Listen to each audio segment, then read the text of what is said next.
And welcome into Columbia American Little League Baseball Park. Lewis Maddox on the call once again for year number 7 on the airwaves on 103.7 WKRM for Columbia American Little League Baseball. Joined alongside Carter McDonald and Landon Seacrest here on the broadcast. Carter, you've called a few of these games so far this season. I have. Also calling Columbia Central softball, and you'll call the second game here tonight. I will. How exciting has it been on your first year calling Columbia American Little League Baseball so far? I've enjoyed it a lot. It's been very fun. It's a lot more innocent, I guess, than softball and all that. Of course, the kids being younger and stuff. It's a lot more fun to watch and stuff like that. It is definitely a more interesting form of baseball that you can watch from the majority of baseball that you're probably going to be hearing on the radio or on live stream. And we are on the radio, 103.7 WKRM, also live streaming online at the Front Porch Sports Network on Facebook, YouTube, Twitter, and Twitch.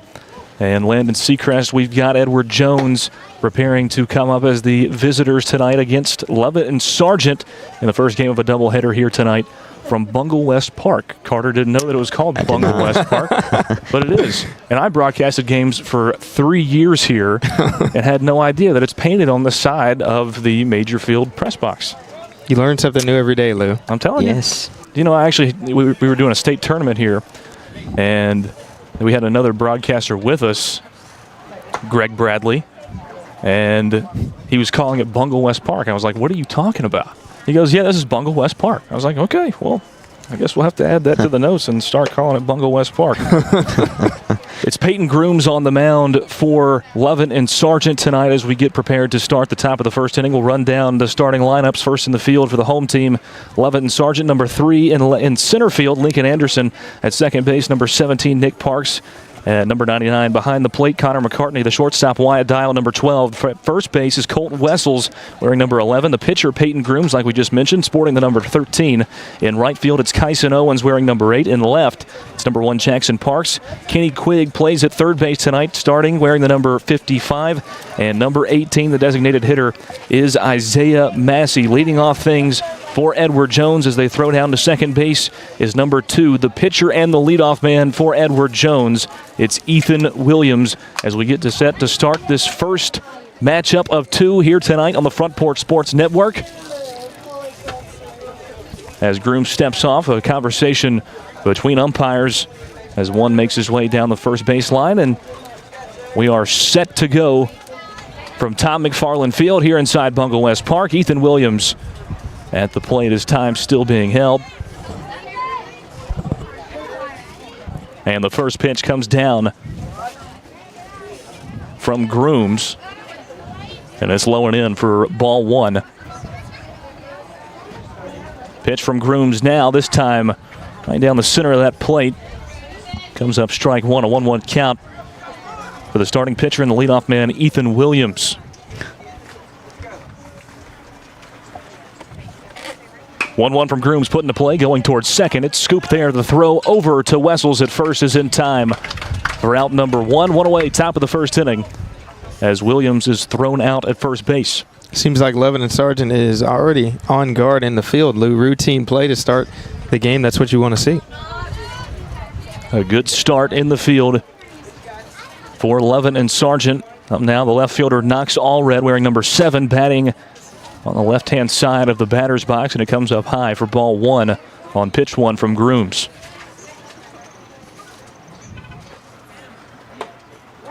Strike called on the outside corner for Allred, evens up the count at 1-1.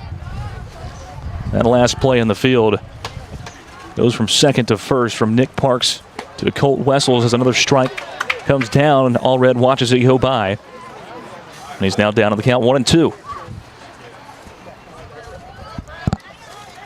1-2 from Grooms, catches the outside corner, but it's dropped. There goes Allred, throw down to first base in time for out number 2. Now 2 away in the top of the first. That was Connor McCartney throwing down to Wessels to drop that third strike. 3 pretty pitches there. It was. And up comes the center fielder, Camden Williams. Draws an X in the dirt, now steps in, backside of the right-hand batter's box square. 2 away, top of the first. First pitch from Grooms is fouled away into the net. Goes down as a strike.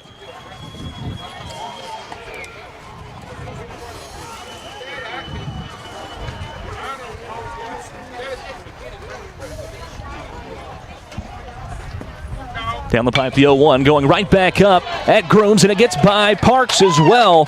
To first base is Camden Williams. Goes down as a single as it gets through the legs. Over the mound, takes a weird hop and gets out into center field. One man on for Edward Jones, and it's Camden Williams.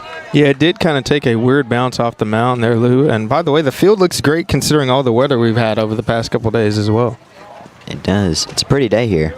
We're supposed to have games last night, but those were canceled due to the field conditions. They look pretty good to me now. It's been a drier day than we've had in about a week, and a swing and a miss here from J.R. Cathy, the third baseman, evens him up at 1-1.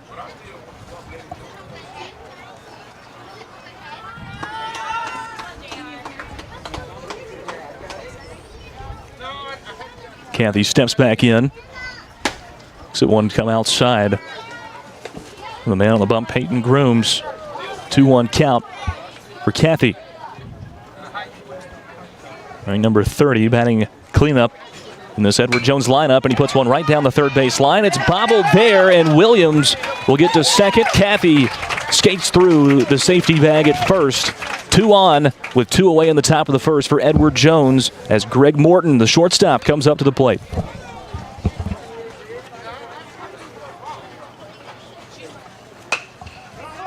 First pitch to Morton, shot down the first baseline foul.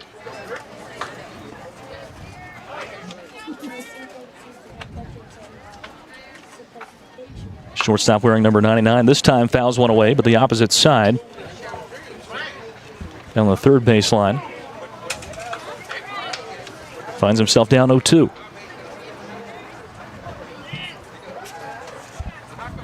Pitch from Grooms, swung through by Morton.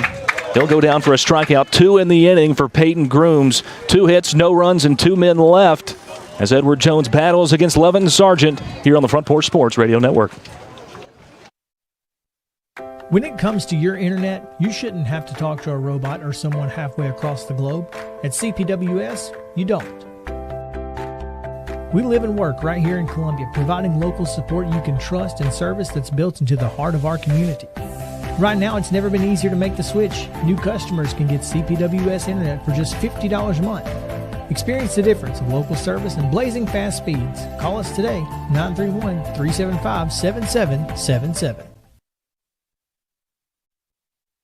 Hi, I'm Robert Rogers at Parks Motor Sales Buick GMC. And I'm Michael Parks Lawrence at Parks Motor Sales Buick GMC. Together, we're Mr. Bobby Parks' grandsons, and we run his dealership, and we are glad to be part of our local community. Being family owned and operated, we invest heavily in our community. We do things like sports teams, schools, bands, you name it. We try to help everybody we can. The reason why we do this is because we all love this community. So come do business with us, your neighbors, at Parks Motor Sales in Columbia, Tennessee, right off Nashville Highway, or at parksmotorsales.com.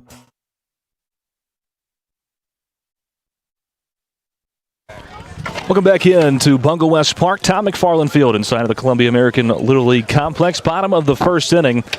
Edward Jones starting things off in the top of the first with 2 hits, no runs, 2 men left. So they got things going with 2 outs, but a strikeout from Greg Morton, the shortstop wearing number 99. Ends out that inning, and we are back over to the first time for Levin Sargent coming up, the home team at the plate, and they'll lead off with the center fielder, number 3, Lincoln Anderson, on the mound.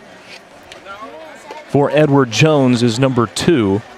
Ethan Williams also leading things off for Edward Jones in the top of the first.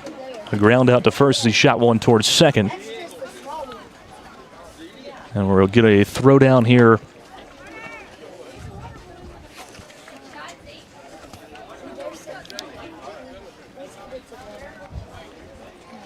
As we get set to start things here in the bottom of the first inning. No score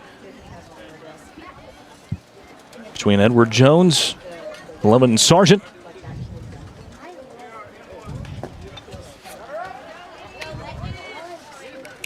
After a little bit of a delay, Lincoln Anderson steps into the box. And the first pitch from Williams is swung through by Anderson for strike one.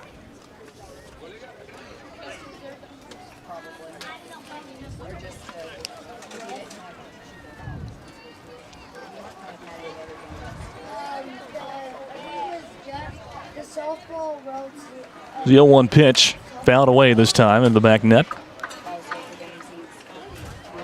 Anderson in 2 pitches finds himself down 0-2.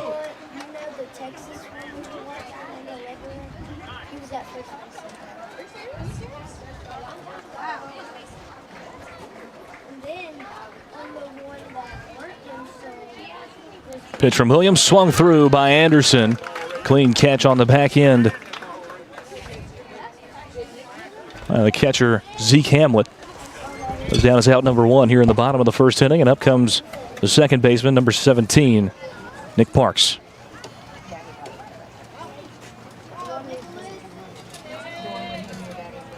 Pitch from Williams, this time catches the inside corner. Looked like a little bit of movement on that pitch. Yeah, it did look like that, Lou. It scooted itself back inside. Had Parks stepping out of the batter's box, but goes down as strike number 1. Pitch from Williams, swing and a miss by Parks. He's thrown 5 pitches so far in the bottom of the first. They've all been strikes so far. That's a good percentage.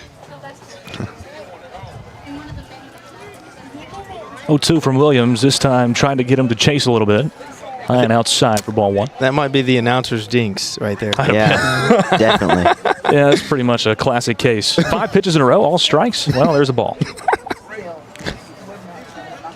Here's a 1-2 from Williams, and it's swung through. Drop third strike, throw down to first is in time from Hamlet. The first baseman, Connor Beck, number 8, making the play at first base for out number 2. 2 up, 2 down so far for Levitt and Sargent. Edward Jones trying to make it 3 in a row. Good start here from Edward Jones. It's the catcher, Connor McCartney, up for the Big Red, and he fouls one away off of himself.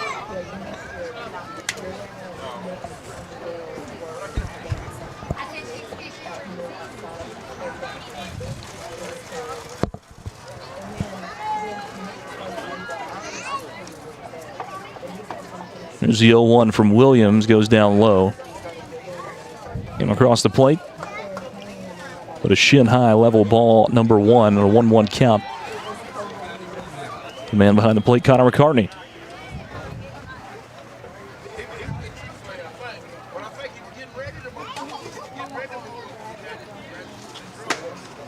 Offering this time from Williams, had some heat on it, but comes in high.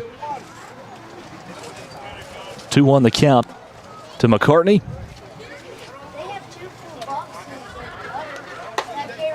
More movement, but this time couldn't come down far enough, and the count now 3-1.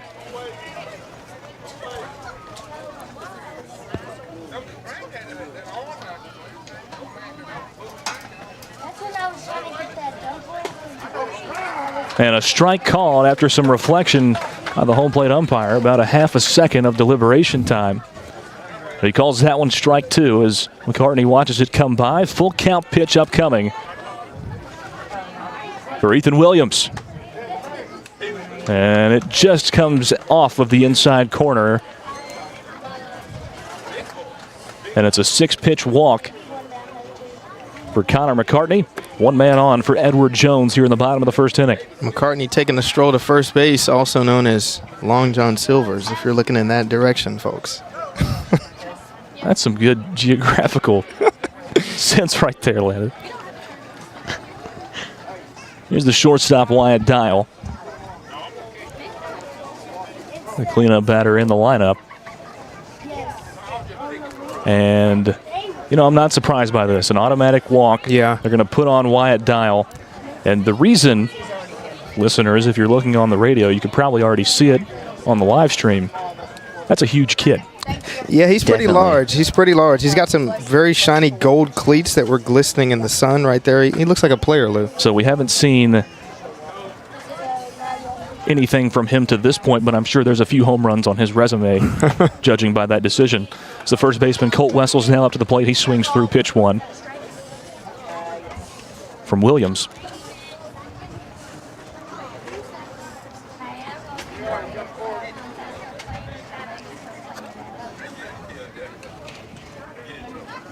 Oh, one offering from Williams. Now they'll throw down to third, trying to steal, and he's out of here. Good throw by the catcher there. They pick up Nick Parks at third base for out number 3.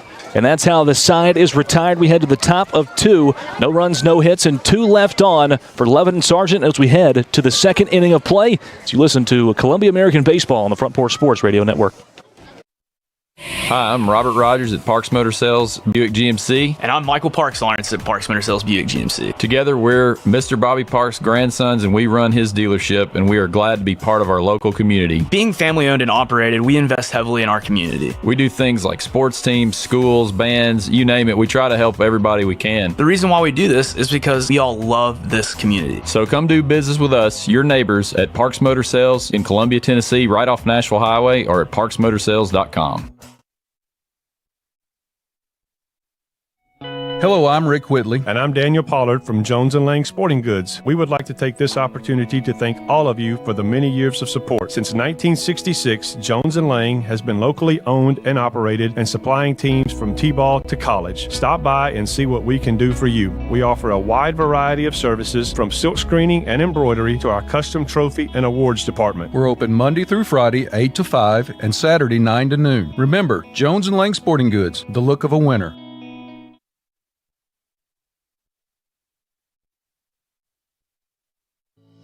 We at Hollins Pharmacy must be doing something right. We've been providing pharmaceutical services in the Middle Tennessee area for over 60 years. The guiding principles of our business are fast, accurate, friendly, personal service. We do not have long waiting lines, and our phone calls are answered by a staff member. We strive to get to know our customers by name, not just a date of birth or number. We are your locally owned hometown pharmacy, and we appreciate your business. We urge you to come visit us at Hollins Pharmacy, 1608 Hatcher Lane here in Columbia. And welcome back into Tom McFarland Field, and inside the broadcast booth, Lewis Maddox, Carter McDonald, and Landon Seacrest here on the call for the Front Porch Sports Network as we enter the second inning of play. No score between Edward Jones and Levin and Sargent here on this thankfully sunny evening in Columbia, Tennessee. It's beautiful. Oh, yeah. We broadcast here on 103.7 WKRM. The first baseman, Connor, back up to the plate to start things off in the top of the second for Edward Jones, and he watches strike one come by from Peyton Grooms, an 0-1 count for him. This time the pitch from Grooms, offering is taken. A great catch in the crowd, and it's thrown back over. Fouled away by Beck, the first baseman for Edward Jones, and out of play for strike 2.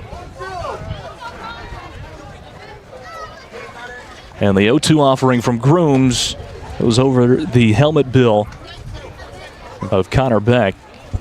Goes down as ball 1. Lou, that fan who caught that fly ball is actually wearing a San Francisco I saw Giants that. hat. So Yeah. shout out Tony V, I guess. Yeah, if that absolutely. fits. Let's go Vols always. That pitch down low evens up the count at 2 apiece. Connor Beck. Offering from Grooms popped up in the infield. Coming up and under is Grooms off the bump. And he makes the grab in no man's land in the infield for out number 1 here in the top of the second inning.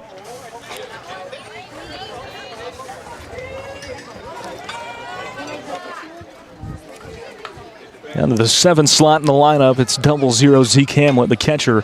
For Edward Jones, he fouls off pitch 1 for strike 1. Now 1 away in the top of the second inning.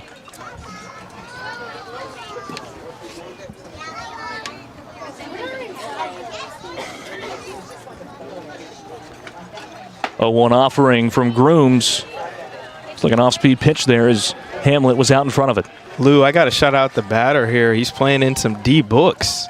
I know he's a hooper. I can tell. Are those cleats? Or are those tennis shoes? I don't know. Either way, I think that's pretty tough. I've never seen that very before. Tough. I've never seen that before.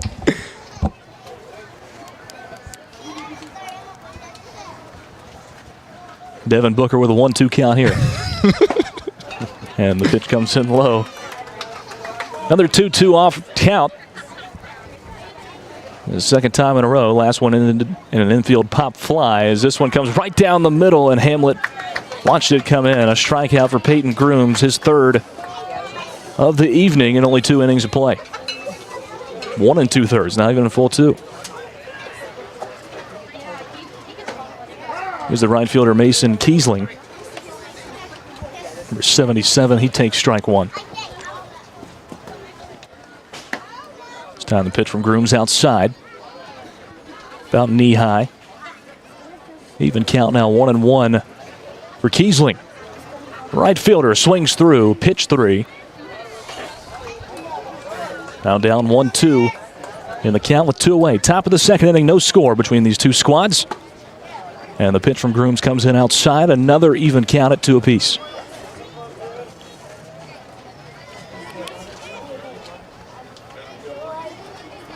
Swung through by Kiesling. The right fielder goes down swinging. 2 strikeouts in the inning for Peyton Grooms. No hits, no runs, no one left on for Edward Jones as we're still remain scoreless here as we go to the bottom of the second inning as you listen to Columbia American Baseball on the Front Porch Sports Radio Network.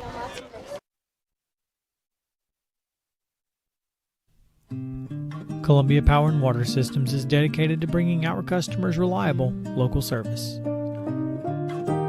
Whether you're turning on a light switch, your faucet, or streaming on TV, our dedicated team members from here in Murray County work every day to keep you on. If you need us, call us 931-388-4833 or visit cpws.com.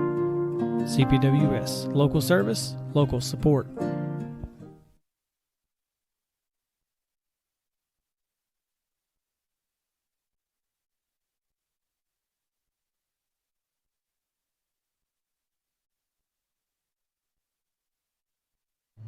Hello, this is Rick Tillis from Tillis Jewelry. What is a full-service jeweler? Experienced staff, custom designers, in-house jewelry repairs, and beautiful jewelry. Yes, at Tillis Jewelry, we are passionate, knowledgeable, and committed to integrity. We strive to be the best in our community and in our profession. We build long-term relationships and become part of family traditions that will cross generations. We delight clients by providing an unparalleled selection, superior service, and exceptional value. Tillis Jewelry, we exceed your expectations. Levin Sargent in the top of the second inning went over. No hits, no runs, nobody left on as we remain scoreless. Getting ready to start the bottom of the second inning of play with Ethan Williams still on the mound for Edward Jones. And starting things off for Levin Sargent will be the first baseman, his first time up, batting in the 5 hole. Number 11, Colt Wessels. Got a little bit first base tonight. Pitching battle here going on. You're absolutely right. And to this point, it has been Ethan Williams that has stayed on the lower end of that pitch count as opposed to Peyton Grooms. And a good job, an efficient job on the mound for Edward Jones tonight. As Ethan Williams steps back on to the bump. We'll send down his first offering here in the top of the second. Put into play, shooting towards second base, scooped up there. And the throw over to first, not in time. As the shortstop, Greer Morton, throws it over to the first baseman, Connor Beck. Wessels with the burners, just got there too quickly.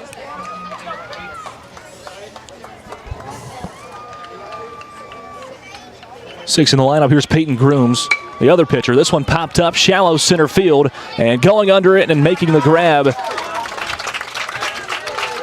is the first baseman, number 7. That's Knox Allred, moving in from left field where he started out in the bottom of the first. There's one away here in the top of the second inning.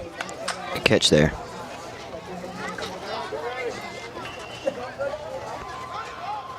Here's the right fielder, Kyson Owens. Pass ball, gets by Hamlet. There goes Wessels to second base, and it gets there standing up. No throwdown. A man in scoring position for the first time tonight for Levin Sargent.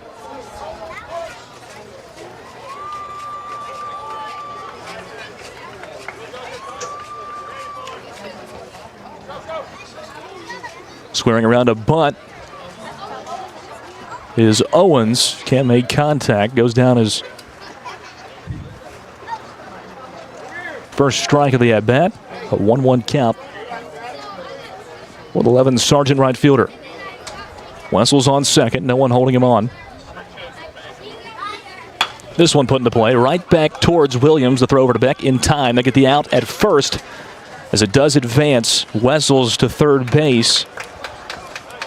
In a game where seemingly runs are going to be hard to come by. That's a big turning point for Levin Sargent if they can get him in here with 2 away in the top of the second. Yeah, definitely. I think you just got to put it in play here in a position, obviously, to get him home.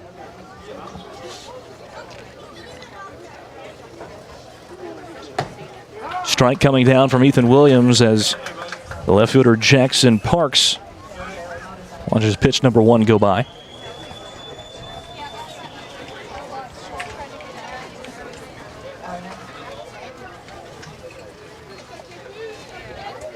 A 1 offering from Williams. This one comes in high. 1-1 the count for Jackson Parks.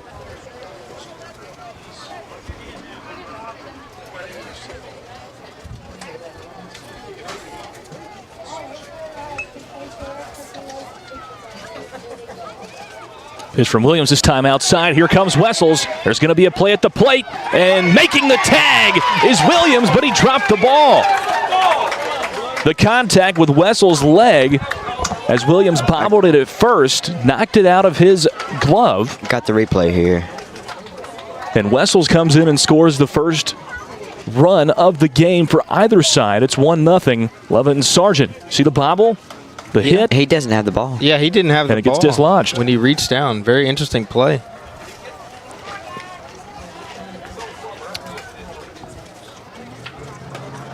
Well, 1-0.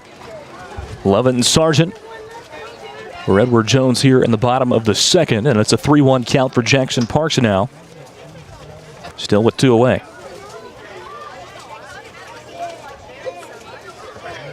Pitch from Williams, right down the middle. A little bit low, but Parks has a little bit of a low strike zone. Not that low.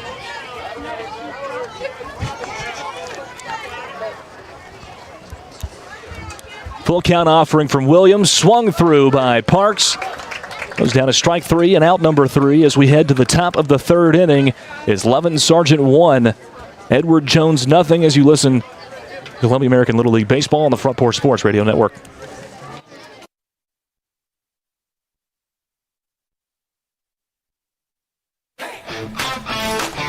This is David Usselton with Usselton Automotive, located in Columbia, Tennessee. We service all foreign and domestic vehicles.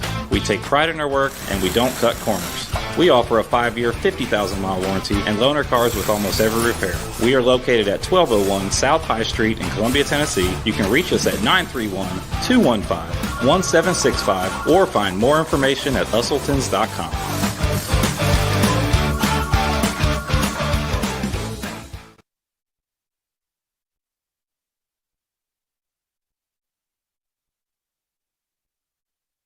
Columbia Foodland is a locally owned and operated family grocery store with a full line of dry, dairy, frozen, meat, and produce items. We focus on keeping the freshest hand-cut meat and produce items daily with the most competitive prices in town. We offer weekly ad specials as well as in-store weekly specials throughout the store. Located at 427 West 7th Street in Columbia in the former Harris Foodland location. Columbia Foodland. We're here and ready to serve the wonderful people of Columbia and the surrounding areas.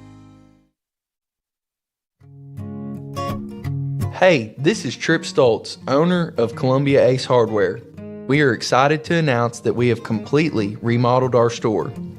We have expanded our selection in many brands including Milwaukee, Steel, and Big Green Egg. We have new inventory arriving daily, so come see the changes for yourself at 112 East James Campbell Boulevard, Columbia, Tennessee. Ace is the place with the helpful hardware, folks. Peyton Groom still on the mound to start things off for Levin Sargent here in the top of the third inning.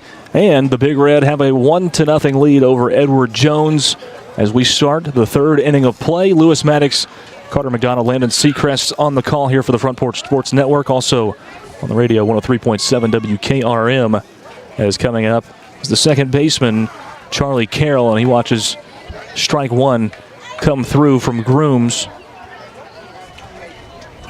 The first pitch here in the third. Fouls this one away off the inside of that bat, and obviously some discomfort there always if you catch the inside. He's doing a little shake it off right there. That hand is probably on fire. They're going to allow him to probably regain some feeling in that hand. Yeah, not a great feeling. No, it's not at all. I'd say top 10, maybe worst kinds of pain of all time. Yeah, I would definitely agree with that.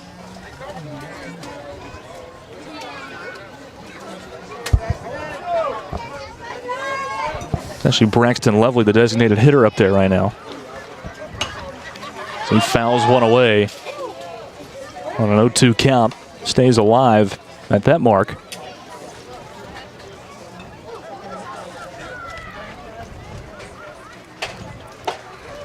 High and inside, pitch 3 from Grooms. Creates a 1-2 count.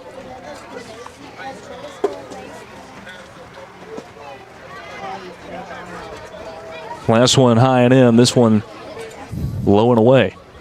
Even count 2-2 for Lovely. This one comes inside, makes the count full, 3-2 for the designated hitter.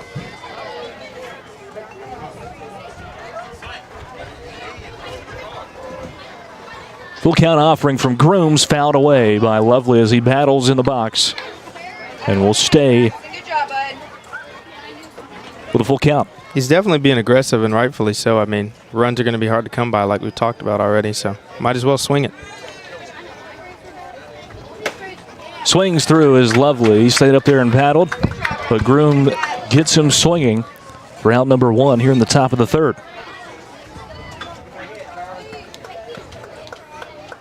It's the 5th strikeout of the day for Peyton Grooms. Outside corner, strike 1 to the second baseman, Charlie Carroll. Edward Jones' lineup goes 12 deep with 3 designated hitters. The last field player in the lineup is the second baseman, Carroll. He's down 0-2 here. Has to duck underneath that one from Grooms, and it's a 1-2 count.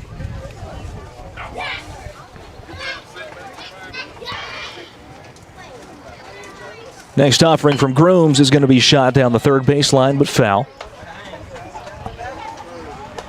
The count will stay put at 1-2. 1-0, Leviton Sargent on top of Edward Jones here in the top of the third. Grooms' 44th pitch of the day comes through, and it's swung through on a low pitch, tried to golf that one away. Oh, yeah, Tiger Carroll. Woods. And it's the 6th strikeout of the evening for Peyton Grooms. Now 2 away in the top of the third.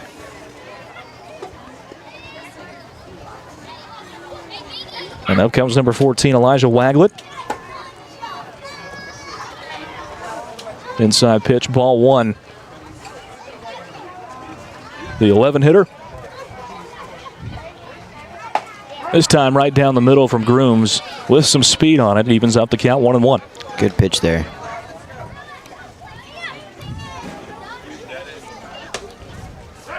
Right on the inside corner, Grooms goes as Elijah steps out, and he finds himself down to the count now 1-2 with 2 away. Nobody on for Edward Jones. Pitch from Grooms this time goes up high. And another even count at 2 apiece.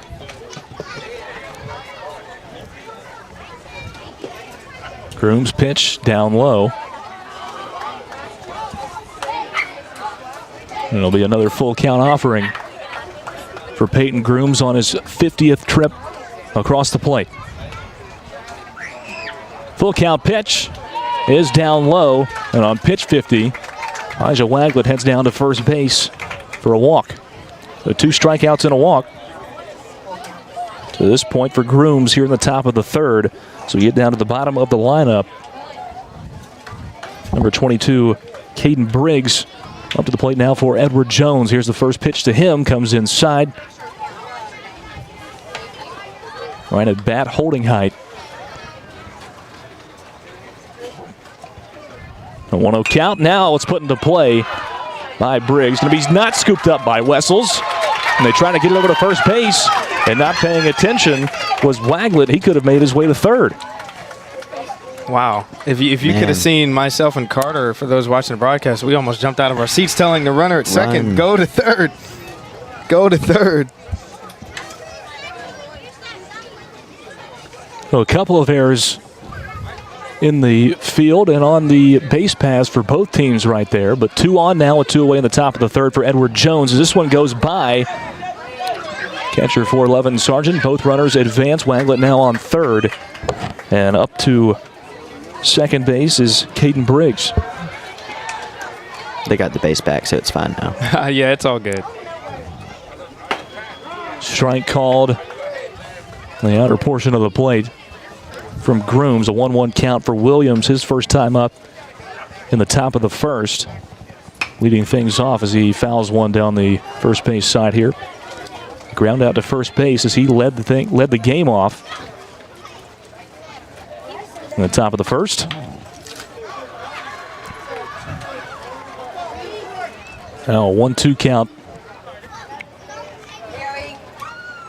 for the green team pitcher. Offering from Grooms right down the middle, and Williams watched it go by. 1 hit, no runs, 2 left on for Edward Jones. Another missed opportunity for them as they still trail by 1 as we head to the bottom of the third. You're listening to Columbia American Little League Baseball on the Front Porch Sports Network. Hey, this is Trip Stoltz, owner of Columbia Ace Hardware. We are excited to announce that we have completely remodeled our store. We have expanded our selection in many brands including Milwaukee, Steel, and Big Green Egg. We have new inventory arriving daily, so come see the changes for yourself at 112 East James Campbell Boulevard, Columbia, Tennessee. Ace is the place with the helpful hardware, folks.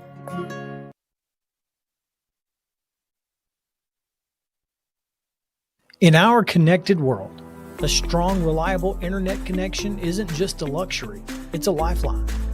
For work, for school, for staying in touch.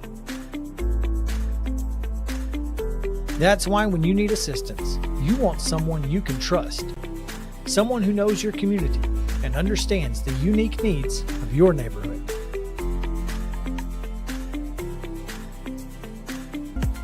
That's where our local customer service and tech support team comes in. Our local support specialists are real people with real solutions right here in your hometown. At CPWS, we're more than just an internet provider. We're your neighbors, dedicated to keeping our community connected with local service you can see and local support you can hear.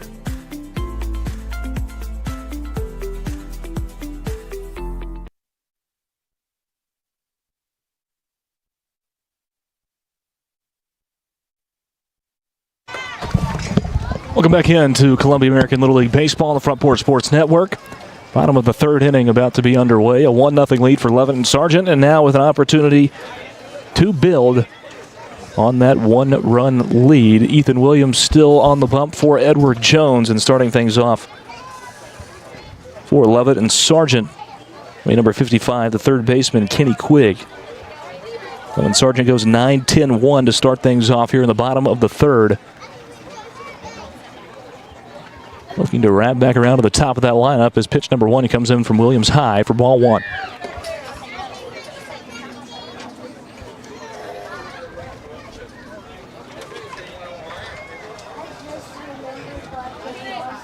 Pitch from Williams, turned on and pushed towards second base. Allred scoop and over to Beck is good. Actually, they've switched back. It's now Charlie Carroll back at second base. It was Allred for just a moment. So Carroll to Beck. Round number 1 in the bottom of the third inning.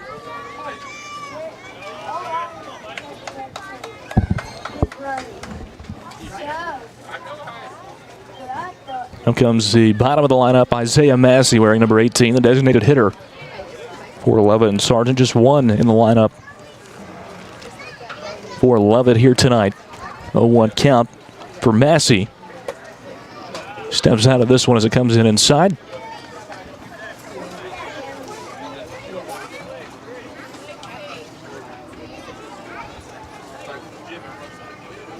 One pitch from Williams, this time swung through by Massey. He's down 1-2.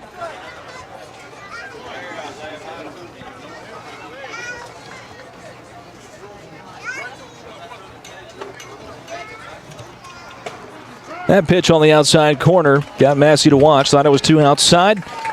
Looking strike 3. Another strikeout for Williams. His 4th of his outing. Now 2 away in the bottom of the 3rd inning. Again, 2 great pitchers on both teams.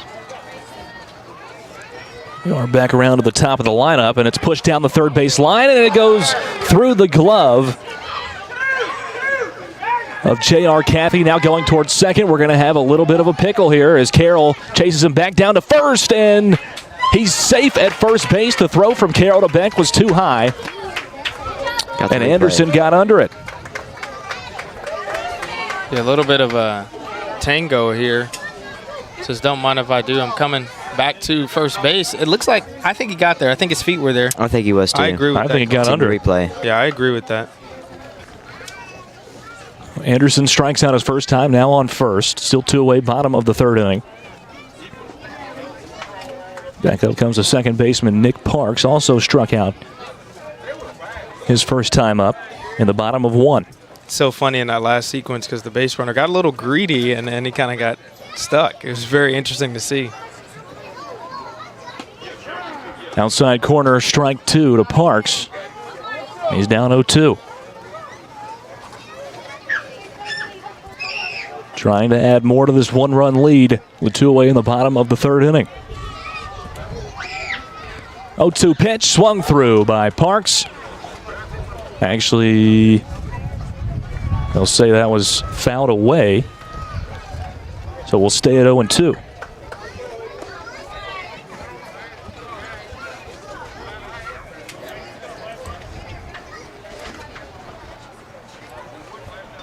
Once again, this time fouled away by Parks. Stays inside of the batter's box, right back to Williams. And we'll have another 0-2 offering. 3rd in a row. Williams pitch put into play. This time going towards Caffey. It's bobbled once again, and safe at first is Parks. Anderson moves up to second base.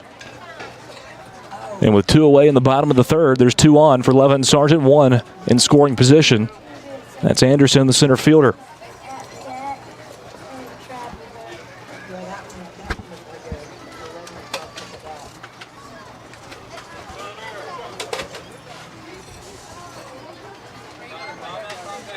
Back up for Levin Sargent. The catcher, Connor McCartney, walked his first time up. This pitch goes over his head for ball 1 from Williams.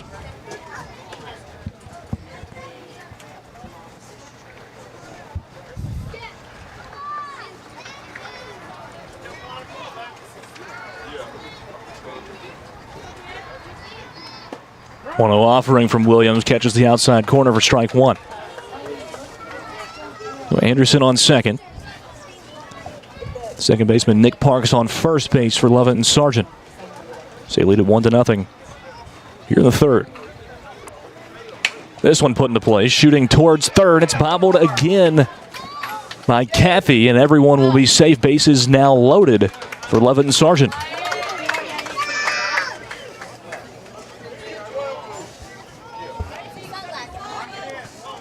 And what do you do here? Wyatt Dial up to the plate, the shortstop. You intentionally walked him last time. Yeah. You can't do that here, and the bases are loaded. Danger zone. Let's see what Mr. Dial's got in store for us. He's in that cleanup spot. This is a dream for all those 4-hole hitters. First pitch goes outside from Williams. 1-0 count to the shortstop, Dial.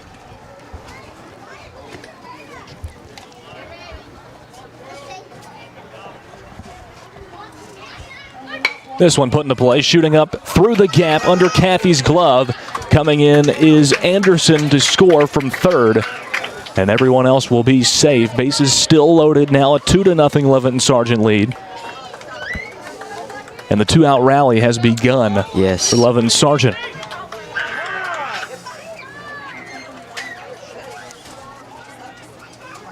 First baseman Colt Wessels will be the next one to face somebody.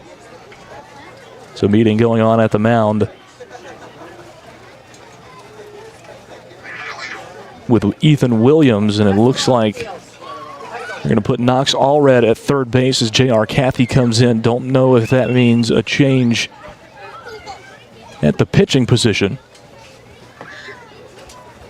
And they will keep Williams on the bump for the time being, and they've switched out Cathy for Knox Allred at third base.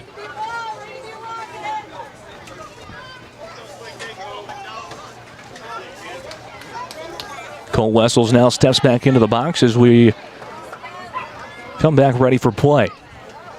First pitch to Wessels of the at-bat comes in high for ball one.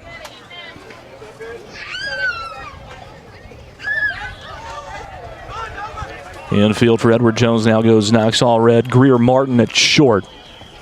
Charlie Carroll at second. Connor Beck at first base with Williams still on the mound. Low pitch comes in from Williams. And Wessels ahead in the count 2-0.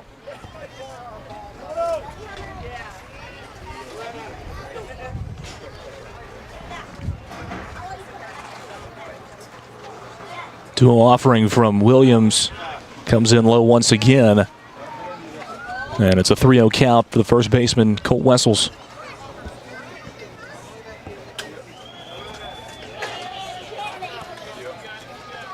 Bases loaded. 2 away in the bottom of the third for Levin Sargent. Here's the 3-0 pitch. And it comes in low once again. A run will walk home.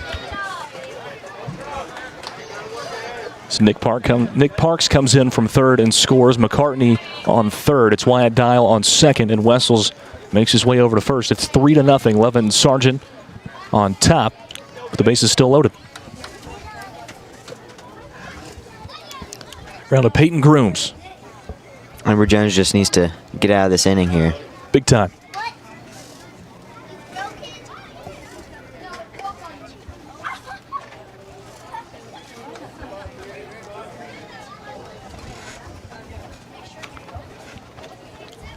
The count to Peyton Grooms. Swings through this one as it comes in a little bit high from Williams. A strike nonetheless. 1-1 the count to the Levin Sargent pitcher. I think if Lovett and Sargent can continue to capitalize on this situation as much as possible, I mean, you've got to. Yeah, you have to, especially in a game like this that we've seen so far. Swung through by Grooms once again. That pitch was a little bit outside.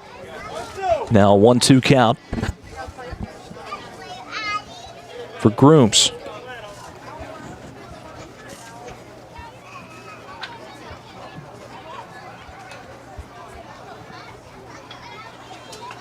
One-two pitch skips across the plate this time, evens the count up at 2-2.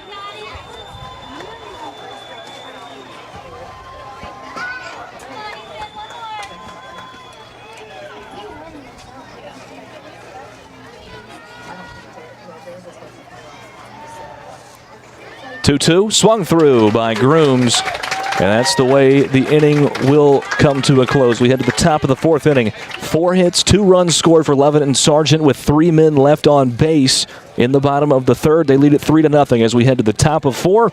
This is Columbia American Baseball on the Front Porch Sports Radio Network.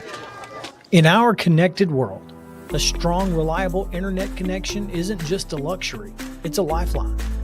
For work, for school, for staying in touch. That's why when you need assistance, you want someone you can trust. Someone who knows your community and understands the unique needs of your neighborhood.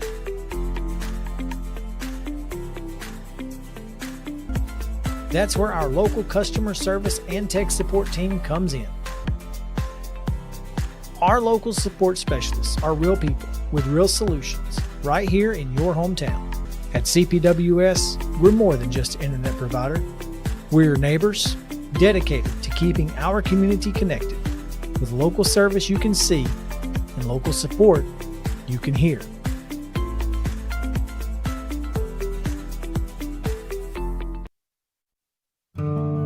Hi, I'm Matt Perales, manager of Murray County Equipment. We help you with all your agriculture and construction equipment needs. We carry a full line of New Holland tractors from compacts to high horsepower. We have a full line of Gravely mowing equipment. We also have New Holland construction equipment, attachments, and accessories for your tractors and a complete parts department. We are locally owned and operated. Come see us at 1075 North James Campbell Boulevard or learn about us on Facebook or contact us at 931-490-8183. Stan McNabb Chevrolet, serving Columbia and the surrounding area since 1980. Stan McNabb Chevrolet is family owned and does their best to make you feel like you're a part of the family. Commitment to customer service is the highest priority. Whatever your vehicle needs are, from sales to service, Stan McNabb is here to help. Stan McNabb Chevrolet is a dealership that cares about this community. Visit us online and get started today. Stan McNabb Chevrolet, where excellence and community converge. Welcome back in. Top of the fourth inning about to be underway here on 103.7 WKRM, the Front Porch Sports Network. I'm Lewis Maddox. Year 7 of broadcasting Columbia American Little League Baseball since that practice was discontinued back in the 50s. So about a 60 to 70 year hiatus there for Little League Baseball, and we've been back doing it for the last 7 years. It's been a blast, and we're happy to keep doing it here for the Front Porch Sports Network. Lewis Maddox, Carter McDonald, and Landon Seacrest up at the broadcast booth to bring you game 1 of a doubleheader here tonight between Edward Jones and Lovett and Sargent. Top of the fourth inning. First pitch comes down the pipe from Peyton Grooms. The left fielder now changed to third base. Knox Allred struck out his first time up in the top of the first inning. Now he'll pop one down the left field line and fairly foul. Yeah, definitely. It definitely was. And Allred finds himself down 0-2. It's been a pretty good game so far. It's been a very good game. Until that last stretch in the bottom of the third inning. 2-out rally, scoring 2 runs, Levin Sargent in the bottom of 3. This has been a very low-scoring defensive battle between these two pitchers, Williams and Grooms. Here's the 0-2 to Allred. Goes outside, tried to make him chase. And Allred stays disciplined, still down on the count 1-2.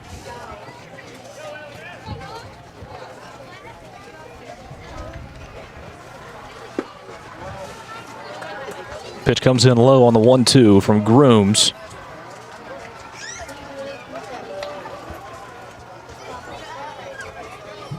Allred and Grooms all knotted up. 2 balls, 2 strikes. This one put into play, going towards short. Dial scoops it up, backhand, throw over to Wessels in time for out number 1 at first. 1 away, top of the fourth inning. Wow, that was a heck of a play to snatch that one up with the glove and then turn, face, grab at 1. I mean, that was just excellent right there. It's beautiful. Comes a center fielder batting in the 3-hole, Camden Williams. First pitch to Williams, a curveball from Grooms. Williams thought it was coming right at his face. No, it was going right across the plate.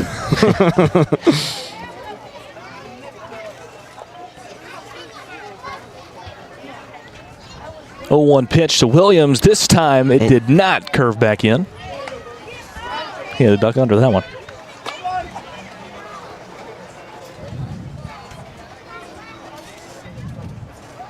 Williams, his first time up, on base with a single. This time he'll put it down the third base line, scooping it up and bobbling it at third base as Williams skates through the safety bag at first.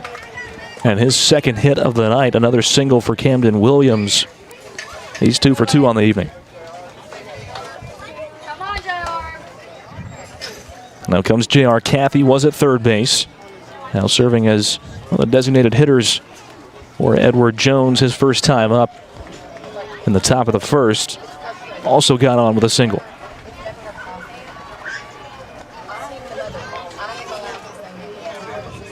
So they've called a timeout, so Cathy can tie his right cleat. He's getting laced up. Lou, I know this is a football reference, but I always found it difficult to tie my cleats with my gloves on. I would usually have to take them off. I know exactly what you're talking about. I do too. Wore gloves a couple of times. Yeah. but only for like 2 games. Yeah, seems like it's very hard to tie your shoes with he's gloves all set up, though. So yeah. Got a little help from third base coach. And the first pitch to Kathy comes in high and in. A 1-0 count. Williams still on first with 1 away in the top of the 4th. This one sent out towards left field, under it, and bobbling it. Comes out of the glove of Isaiah Massey out in left field. And by way of error, a single for J.R. Cathy. 2 on with 1 away in the top of the 4th for Edward Jones. Great hit there by Cathy. Excellent. I mean, that's the strongest hit we've seen into the outfield today. So good sequence for Edward Jones. Hopefully that can get them going. Tying run at the plate, it's Greer Martin, the shortstop, as the pitch comes in from Grooms. 3-0 the score. Levin Sargent, the home squad, through 3 1/3 up on Levin Sargent. This one finds the gap. Could score Williams as he rounds third. Going to be a play at the plate, sliding in. They got him at home. Camden Williams tagged out. What a throw from center field for out number 2 here in the top of the 4th. A well-hit ball by Greer Martin out into the gap. Straight up the middle into center field. But an even better play at home as McCartney puts the tag on Williams for out number 2. I was a little scared for the catcher there. I thought he was going to block the play, but he smartly, of course, moved out of the way and still tagged him. So good play by the catcher right there. In plenty of time. Yeah, 100%. Yeah. Good throw there from the center fielder. That's one that Edward Jones will like to have back now with 2 away in the top of the 4th. Same amount of base runners on. Martin at first. J.R. Cathy is second now. Connor Beck, the first baseman, will be up to the plate when we resume play in just a moment. His first time up. An infield pop fly that was corralled by Peyton Grooms towards the Long John Silver side of the pitcher's mound. And this one hits off the outside part of the bill of Connor Beck's hat. So a hit by pitch, the first one we've seen here tonight, sends Connor Beck, the first baseman, down to first. And up comes Zeke Hamlet. His first time up in the top of the 2nd. I think it struck out looking. I think it actually hit his elbow by the way he looks. He's stretching it out over there. And that hurts. That's also in the top 10 worst pains, is the baseball definitely. to the funny bone. Yeah, that's not pleasant at all. Hamlet swings through for strike 1. Bases loaded for Edward Jones. Lead run is at the plate, but 2 away here in the top of the 4th. The low ball 1 comes in from Grooms.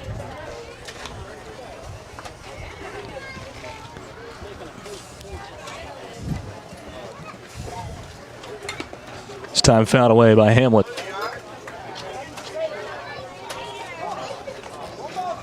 One and 2 the count. Edward Jones still looking for their first run of the ball game, down to their final strike here in the 4th inning of play.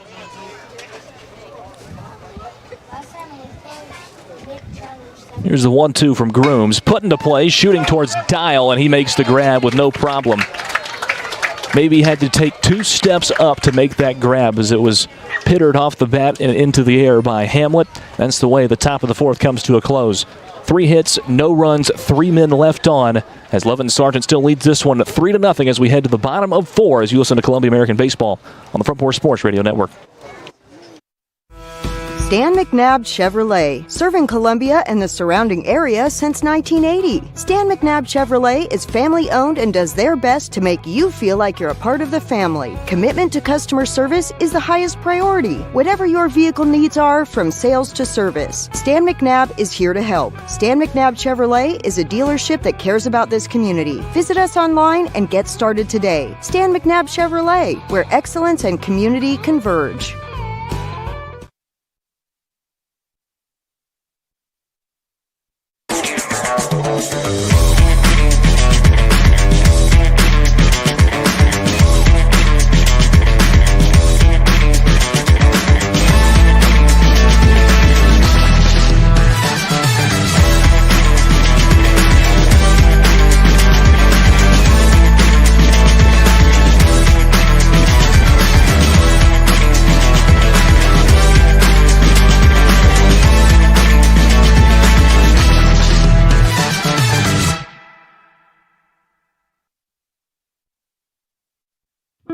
office space available in beautiful downtown Columbia. Kennedy Broadcasting Company, WKRM and WKOM, has 3 offices for rent in its downtown building. Each office is approximately 18 by 18, and each includes a closet-type storage area. Included are utilities, Wi-Fi, and communal break area. Contact Station Manager Clayton Harris at 931-626-3131.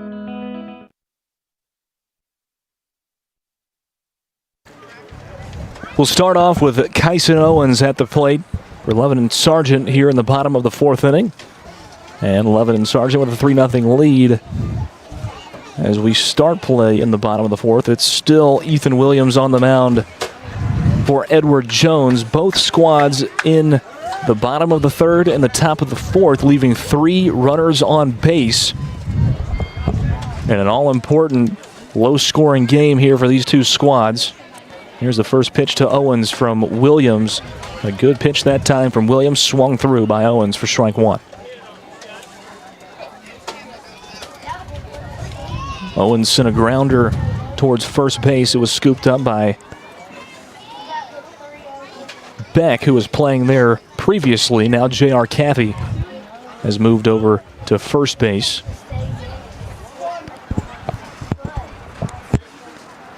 Carroll still at second.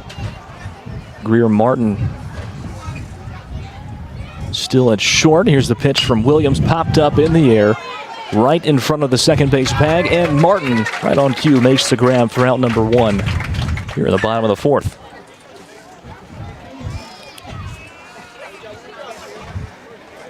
Back up comes the left fielder, Jackson Parks.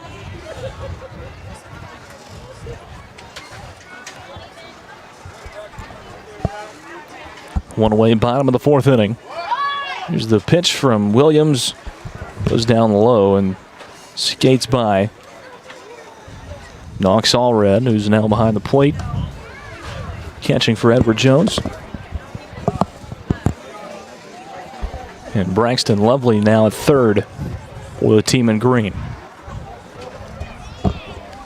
Well, the count for Parks.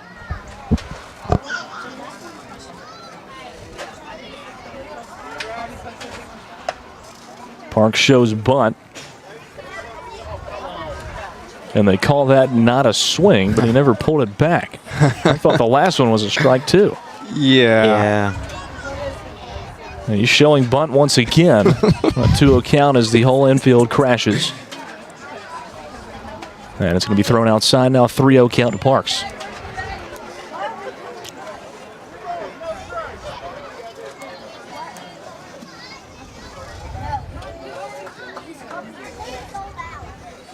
And he crashed once again as Parks shows bunt. And a strike called on the 3-0 count. Now 3-1.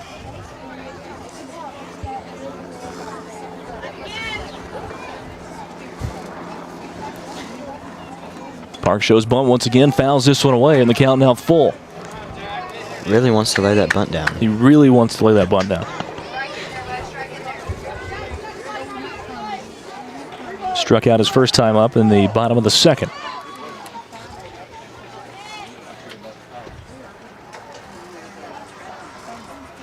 Now the full count pitch from Ethan Williams, swung through by Parks on the inside corner.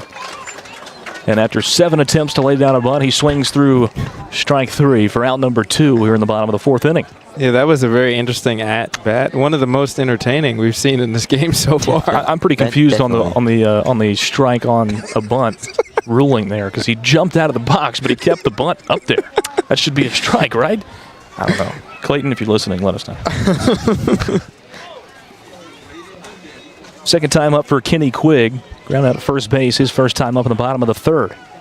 2 away now, bottom of the 4th inning, as Lebanon Sargent still leads this one 3-0. 1 count for Quigg. Swings through this one, fouls it away. Count now even at 1 apiece. Stay tuned for Game 2 of our broadcast tonight on the Front Porch Sports Network. Carter McDonald will have the play-by-play. Myself, Lewis Maddox, and Landon, we will be of assistance. It'll be Carter's show after the next 2 1/3 inning. Do we know who's playing? We do not. No. At least I don't.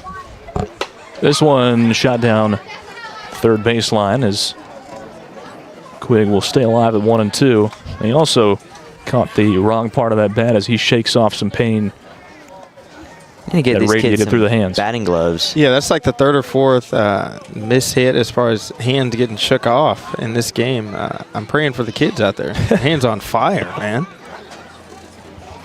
Ice up, son. This one put into play right back towards Williams. Easy pitch and catch over to Kathy at first base. For out number 3. No hits, no runs, no one left on for Levin Sargent. They still lead 3-0 as we head to the top of 5. You're listening to Columbia's American Little League Baseball on the Front Porch Sports Radio Network.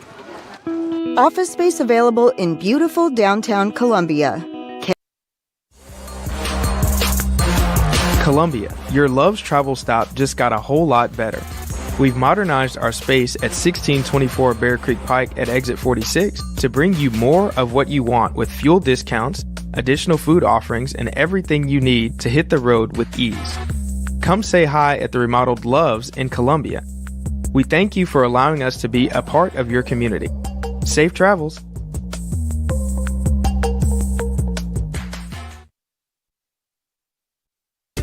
At Umamua MD, Spring Hill's newest physician-led med spa, it's about restoring balance to your body, mind, and soul. From weight loss support, revitalizing IV therapies, to anti-aging, our services are designed to help you feel renewed, confident, and whole. At Umamua MD, consults with our medical director ensure safe and personalized results. Book today at umamd.com and step forward radiant, restored, and confident.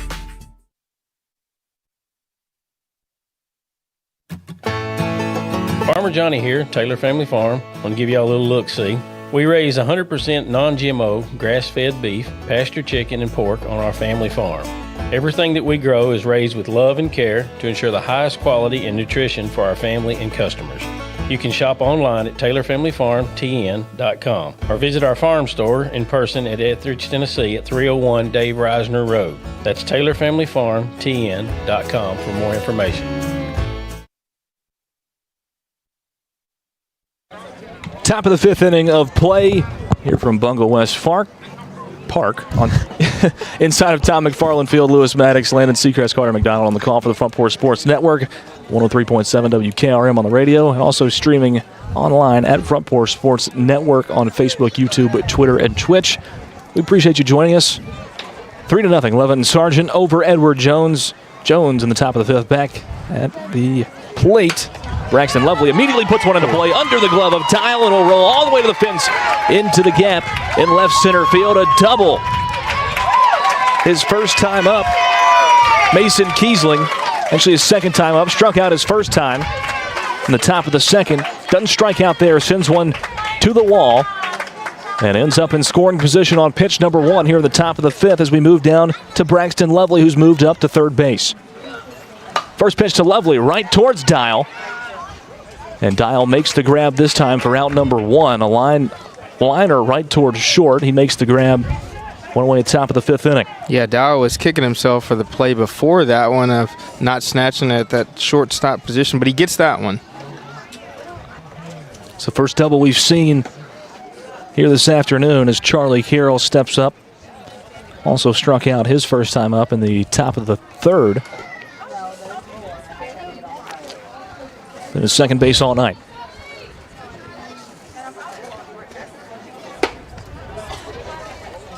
Kiesling with the double at second base, a 1-1 count for Carroll.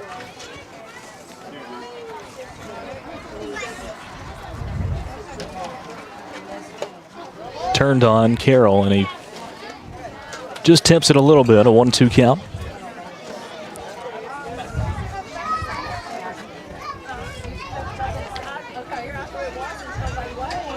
Pitch from Groom, swung through by Carroll for strike 3. 2 away now in the top of the 5th inning. I mean, we're very quickly from first pitch double to 2 away in about 4 pitches. Not what you want to see if you're an Edward Jones fan.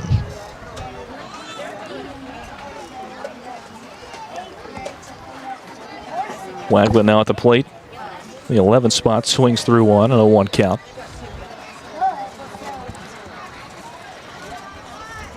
7 strikeouts on the day for Peyton Grooms through 80 pitches. Pretty good outing for him as he throws this one low and away for ball 1.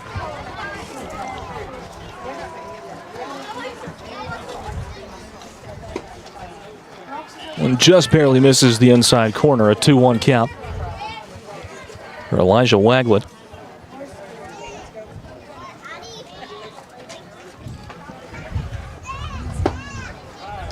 Swings through another.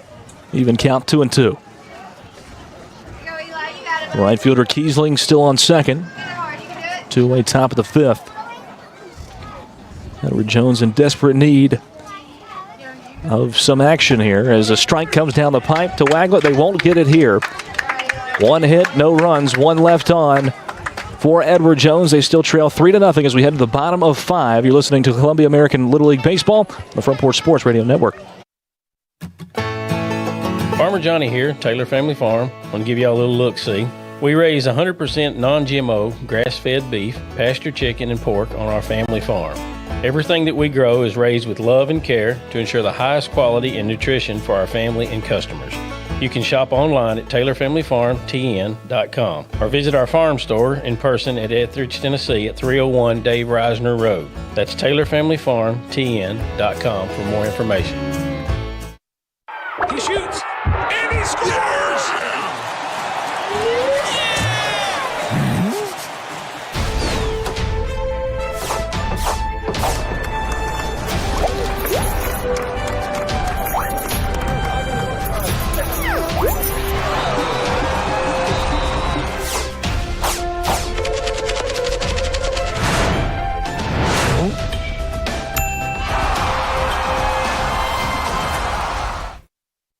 Mezcal Cochina Mexicana. Delicious food and amazing service at an affordable price. Mezcal Cochina Mexicana. Located off of Nashville Highway in Neapolis, near Spring Hill High School. 2504 Care Lane. Authentic Mexican cuisine. Full menu. Family dine-in. Takeout. Delivery. Offering the best cocktails in the area. On the rocks or frozen, pair your meal with our famous margarita. Don't forget, Mezcal Cochina Mexicana for your next meal. Check us out on Facebook. Visit Mezcal Cochina Mexicana today. Proud supporters of the Front Porch Sports Network.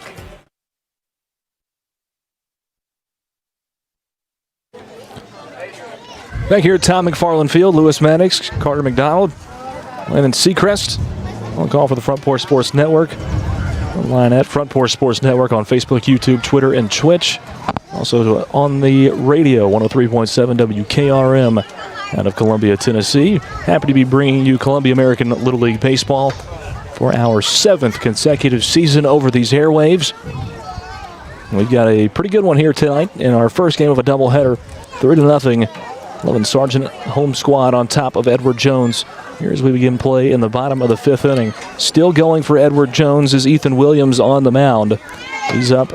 Will throw his 70th pitch to begin things here against Isaiah Massey, who will start things off for Lovin and Sargent. Believe the pitch limit for a pitcher in Little League is 85. Correct. I believe yeah. so. Peyton Grooms is at 84 as he finished out that last inning. So we might see him for one more batter to start the 6th inning of play.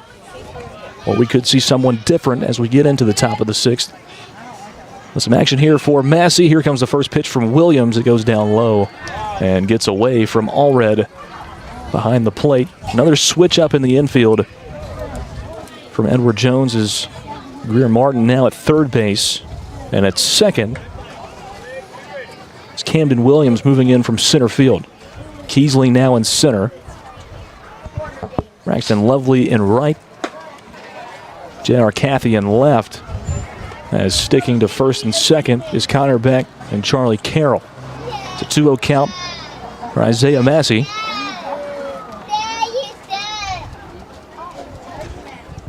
This one swung through by Massey. Strike 1. To the batter. Now a 2-1 count. No outs. Bottom of the 5th inning.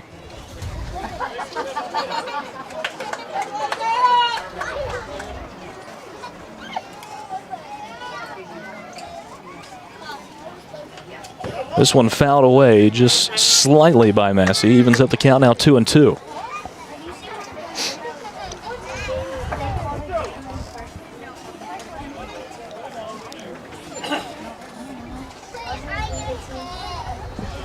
Beautiful night tonight in Columbia, Tennessee, the Columbia American Little League Complex. 2-2 pitch swung through by Massey. Another strikeout for Williams. His second in a row on Massey.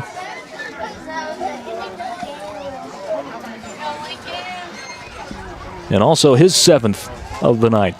Going to throw his 75th pitch as we go back around to the top of the lineup in Lincoln Anderson. Strikeout, a single on his resume tonight, 1 for 2. First pitch to Anderson comes in low for ball 1.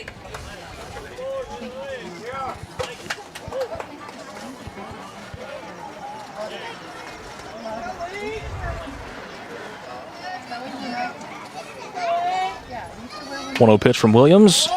I would have caught that had the net not been there. Gotta have those. Wow. Hands team on deck up here on the terrace. You know, I actually was on the hands team. You actually were? Yeah. Wow. All-state stands. Are you in good hands? Lewis Maddox. Well, I'm sure you were on the hands team. Of course I was, Lou. Of course. Yeah, I don't know why they have me out there.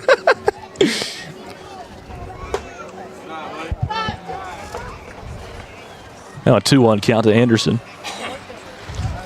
As that pitch goes in high and away from Williams. Still 1 away, bottom of the 5th inning. Here's a 2-1 offering. Number 2, Ethan Williams. Popped up. Shallow right field. Beck can't get there quick enough as it rolls towards the side fence. Count now even 2-2 for Lincoln Anderson. Center field all night for number 3 in red. His third at-bat, looking for his second straight hit. This pitch comes in high. And the count will run full, 3-2.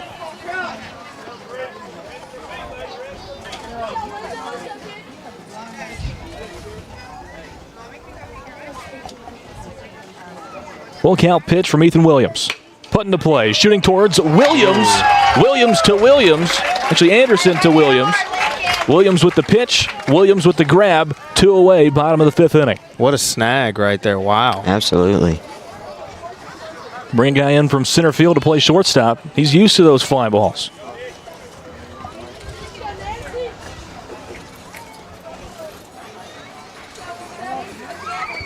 Back up comes Nick Parks. Both of those in the top of the lineup, Anderson and Nick Parks, were the last to score for Levin Sargent, those 2 and 3 runs. Nobody on now. 2 away, bottom of the 5th, a 1-0 count for the second baseman, Parks. That pitch comes in just above letter high. A 2-0 count.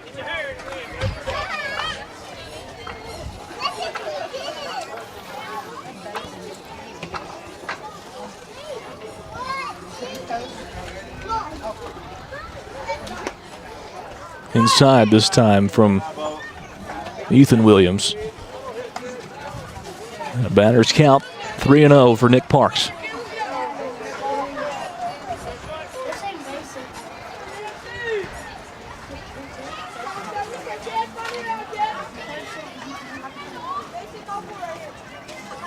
Pitch from Williams, right down the pipe for strike 1. 3-1 to Nick Parks.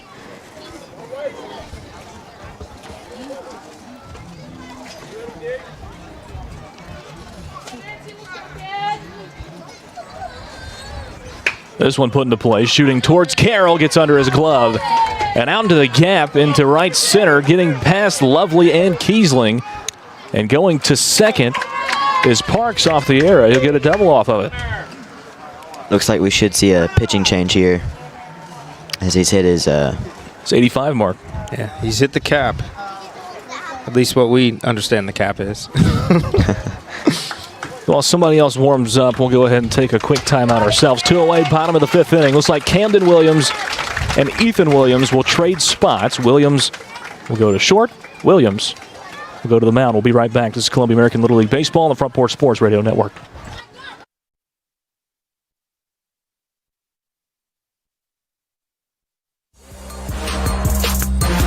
Columbia, your Love's travel stop just got a whole lot better. We've modernized our space at 1624 Bear Creek Pike at exit 46 to bring you more of what you want with fuel discounts, additional food offerings, and everything you need to hit the road with ease. Come say hi at the remodeled Loves in Columbia. We thank you for allowing us to be a part of your community. Safe travels.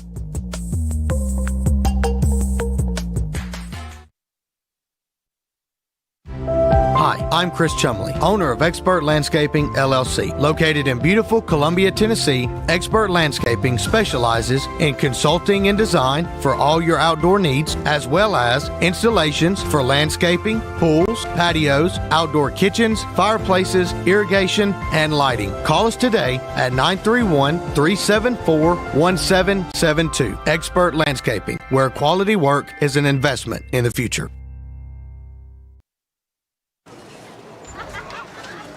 Back in Tom McFarland Field, Columbia American Little League on the Front Porch Sports Network. Lewis Maddox, Carter McDonald, and Seacrest. It will be Camden Williams on the mound to more than likely take us out the rest of the way here on the Front Porch Sports Network. Also, we've got Chaselyn Stewart taking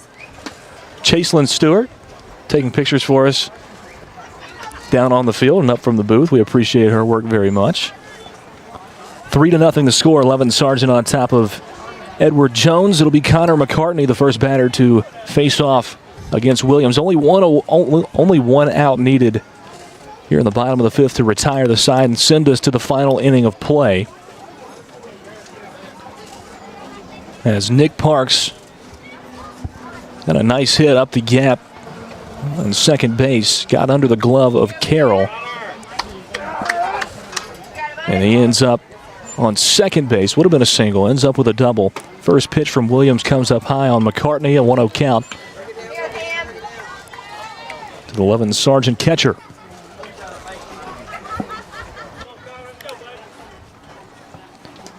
This one skips across the plate, gets by, knocks Allred. There goes Parks to third, and he'll be safe there as he rounds and looks towards home. Held on by Greer Martin, but he'll be safe there as Williams still trying to find his groove as he comes in now to throw his third pitch of the outing. Ethan Williams moves back to short. Still Martin on third, Charlie Carroll in second, Connor Beck at first. Another pitch skips across the plate.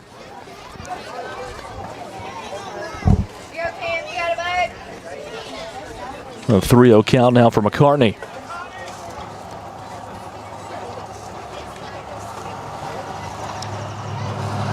Pitch from Williams goes behind McCartney, and he'll take his stroll down to first base. The four-pitch walk to open up the outing for Camden Williams.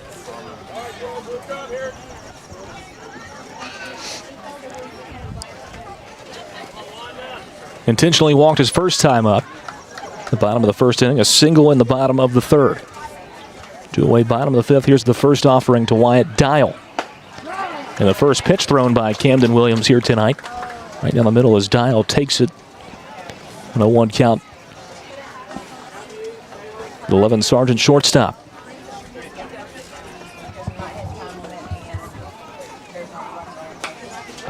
Fouls this one away, and in 2 pitches finds himself down 0-2.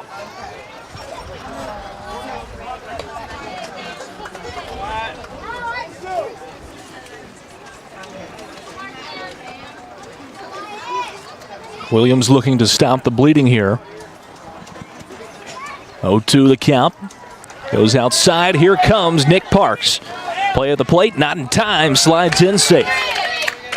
Parks scores the 4th run of the night for 11 Sargent. The lead now 4-0 over Edward Jones. And that's the kind of stuff on an 0-2 count you just really don't want to have happen. Yeah, you can't afford that at all, especially at this stage in the game. McCartney advances to second, so still one in scoring position for 11 Sargent. Here's the 1-2 pitch swung through. The time was called. Was that fouled away?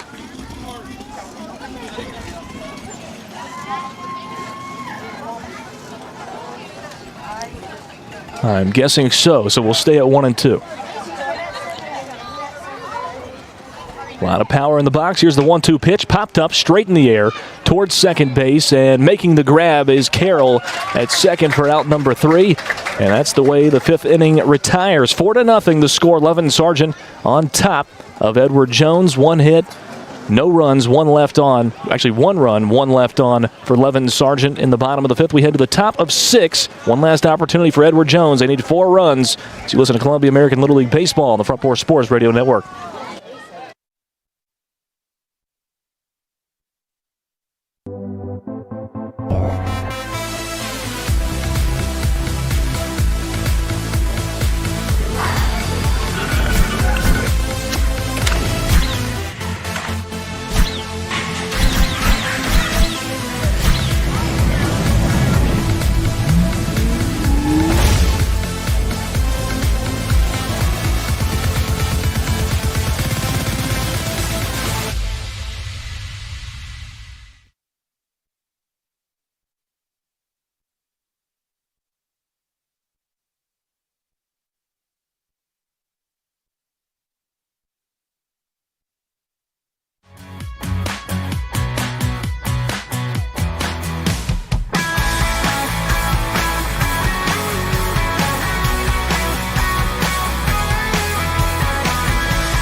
We'll go back into the broadcast booth. Lewis Maddox, Carter McDonald, Landon Seacrest on the call for the Front Porch Sports Network. 4-0 here in the top of the 6th. Levin Sargent on top of Edward Jones.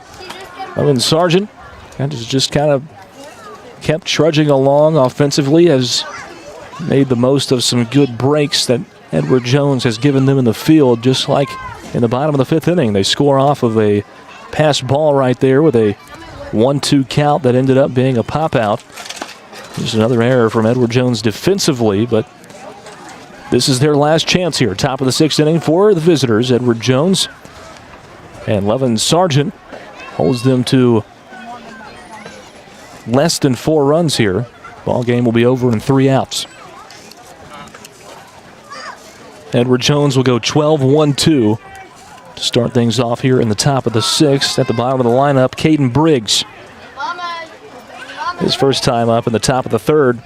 Now on base with a single. Got to make some magic happen here. And now on the mound, coming in for Peyton Grooms, who was at that 84 pitch count. Could only face 1 more batter if he came in here in the top of the 6th. They've swapped out. Wyatt Dial now on the mound, and Peyton Grooms goes back to his spot at short.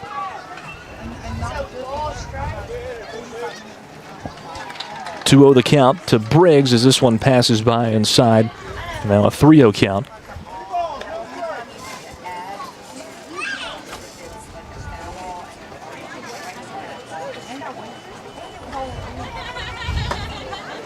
Another inside pitch, and it's a 4-pitch walk to start things off for Wyatt Dial's outing on the mound. With the 1 on, we're back around to the top of the lineup. And Ethan Williams pitched 4 2/3 innings, has been taken over by Camden Williams. Comes up for his 3rd plate appearance, puts one right down the first baseline, and now throws over to second base. Tag put on, double play, Levin Sargent. There you go. Excellent teamwork right there.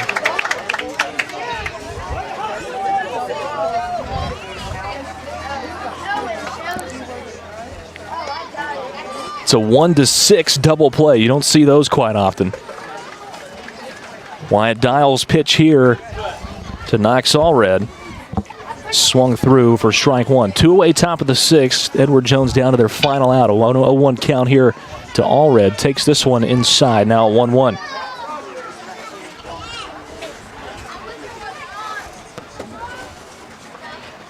One from Dial on the inside corner, but called down low, a 2-1 count.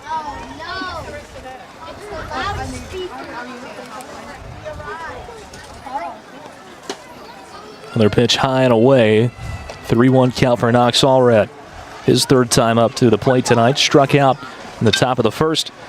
Hit a grounder to Wyatt Dial at shortstop, who threw him out at 1st, top of the 4th. Here's a 3-1. That's ball number 4 as Allred will trot down to first base. Second walk and 3 batters from Wyatt Dial was bailed out pretty well there by that double play.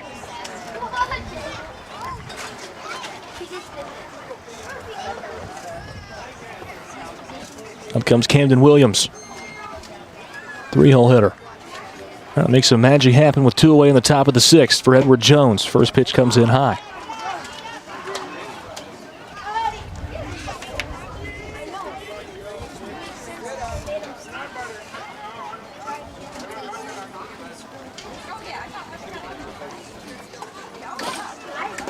This one bounces off. There goes Allred. It's by Nick Parks, who's now behind the plate for Levin Sargent. And Allred safe at second with 2 away. 2-0 the count to Camden Williams. And here's the offering. Outside corner, strike 1.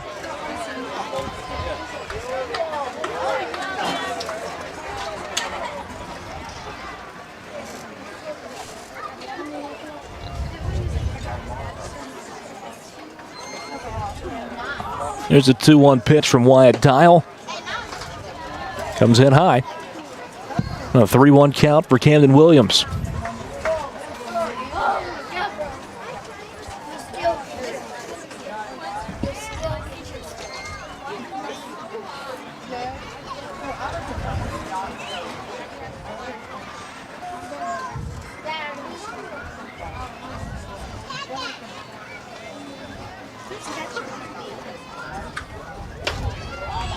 Another ball comes in low. And trotting down to first is Camden Williams. So 2 on for Edward Jones as Allred makes his way over to third. Runners on the corners. And up comes J.R. Cathy. Cathy got a really good hit one of the last times he was up to bat. I'm sure they'd like a repeat of that right about now. He's 2 for 2 with 2 singles. Well, he's batting 1,000 here tonight. Game number 1 of a doubleheader. Swings through pitch 1 from Dial. He's got an 0-1 count. This time he turns on one and hits one into the center of the infield. Nobody can tell where to throw it. Williams gets to second. Now an overthrown ball to first, and he gets all the way to third. Yeah. A run scores as Allred comes in from third. It's now 4-1, and the tying run, just like that, Greer Martin comes up to the plate with 2 away in the top of the 6th. Wow, what a sequence right there. All you needed was to put it in play, and that's what Cathy did. J.R. Cathy now 3 for 3 on the night with 3 singles. Greer Martin also 2 for 2 with 2 singles. Ooh. Puts one well out of play, hits off of the maintenance shed down the first baseline. We'll call that more towards La Fuente. Yeah, 100%, Lou. I mean, that was the opposite direction of the playing field. Wow. 0-1 going to be the count as home plate and third base umpires will have a discussion midway between those 2 points.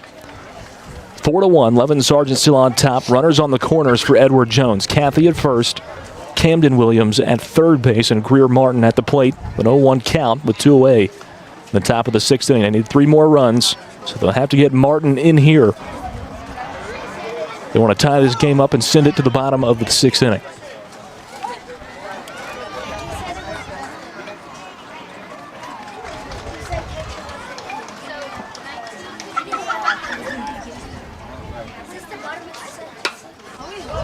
Another pitch going the same direction.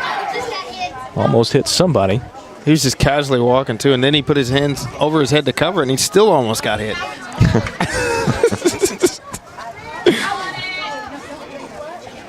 0-2 the count for Greer Martin, I believe. Got 0-1 on the board. Hit 2 foul balls that way, it's 0-2. Check swing on the 0-2 pitch. Didn't go all the way, it's a 1-2 count.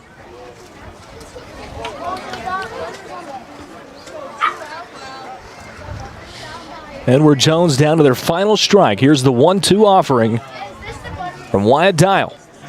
Swung through by Martin for strike 3. And that retires the side and retires the ball game. 1 hit, 2 left on for Edward Jones. And they score 1 as the final score comes up 4-1 in favor of Lovin and Sargent, as we play 5.5 innings here from Tom McFarland Field in game number 1 of a doubleheader here on the Front Porch Sports Network. And we'll see on the live stream some good sportsmanship as they come through and shake hands. Once again, we'll tell you the final score, 4-1. Lovin and Sargent on top of Edward Jones here in game number 1. We'll take a quick timeout and come back for game number 2 of a doubleheader. It'll be Carter McDonald on the call for that one, doing the play-by-play. Me and Landon will be helping out a little bit. But we're here to watch Carter go. Hopefully. 4-1 the final score. Once again, Lovin Sargent gets the win as you listen to Columbia American Baseball on the Front Porch Sports Radio Network.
Good evening, ladies and gentlemen, and welcome to Game 2 tonight at Columbia American Little League. Judge Matthews versus Game Time.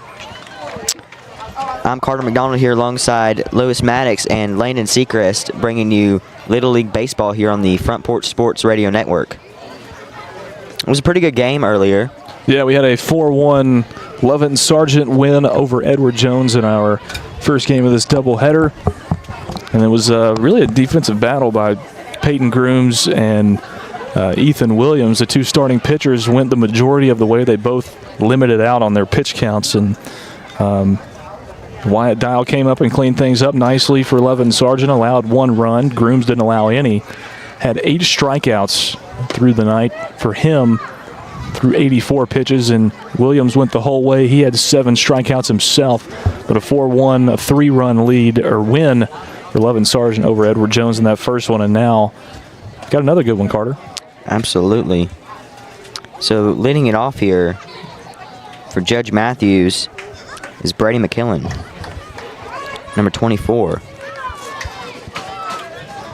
Pitching also. Starting pitching for Game Time is number 25, or no, number 13, Knox. Here's the first pitch. It's fouled back right over our heads for strike number 1. That's on the other field already. First hit backwards in this game. Hey, at least we got contact. Yeah. Yeah.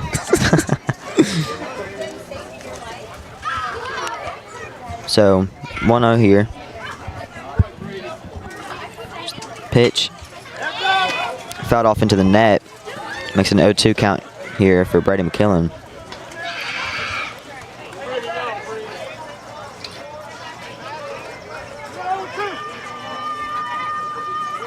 The 0-2 pitch. Fouled off again. Keeps the count at 0-2 here.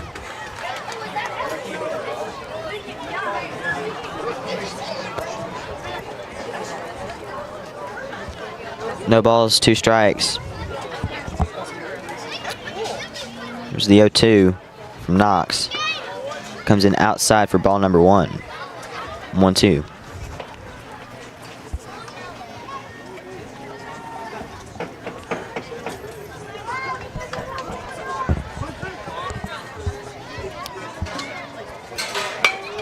It's hit right down the third baseline. Great hit there.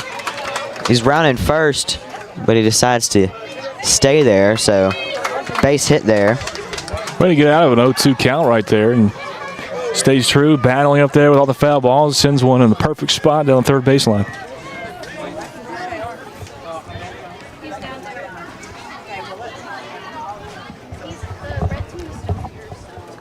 Brings up Reese Shannon up to bat.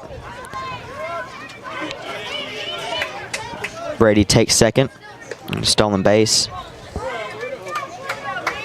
1-0 count here.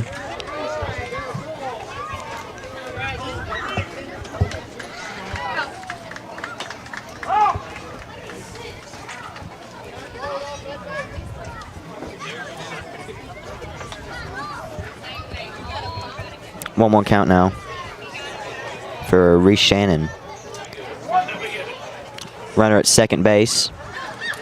Here's the pitch. It's hit over the second baseman's head. Great shot. And Reese is rounding to second, and Brady comes home to score 1. Big time RBI. Absolutely. Yeah, that's a huge hit. Way to get on the board early here by Judge Matthews.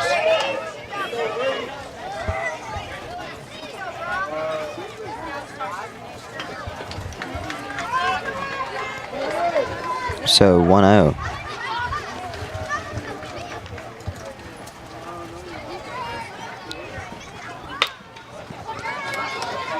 It's hit. Bobble by the shortstop, and he's safe at first. Safe at first is Brock Roberts.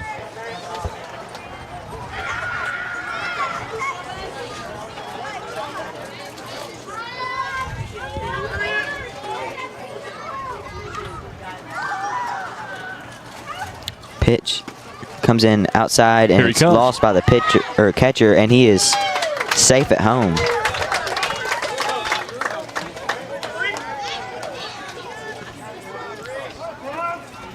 Playing it just like Leva and Sargent that first game, taking the advantage of all these errors in the field by game time.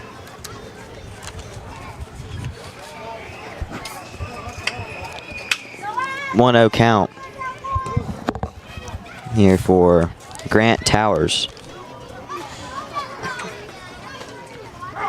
Comes in as a strike.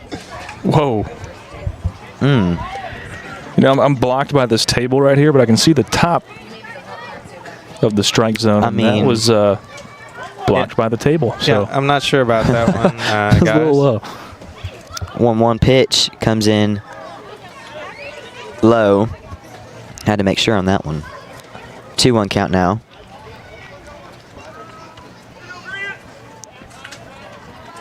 For Grant Towers. Nearly hit him there for ball number 3. Runner at second. 3-1 count.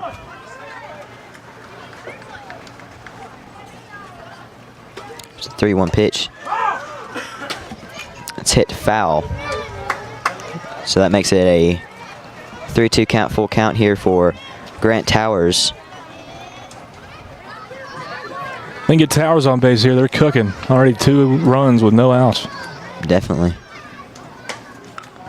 And they do it. They do. He's going to take a stroll. Puts players on first and second here for Judge Matthews.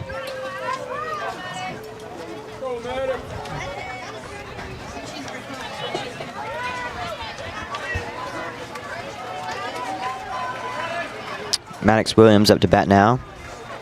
It's the first pitch from Knox. It's hit, foul. Nearly hit someone in the stands. Wow, that little area, kids that's not paying attention, nobody was hit right there, but they got to keep their heads on a swivel, man. Always got to be aware of a baseball field. Definitely. Oh, yeah. Especially in that middle section. Yes. 0-1 pitch comes in low. Runner taking third and second. So now runners in scoring position for Judge Matthews, and already a 2-0 ball game here in the top of the first inning. Yeah, 17 pitches with no outs and 2 runs scored with another 2 on base and in scoring position. That's not how you want to start. Not at all.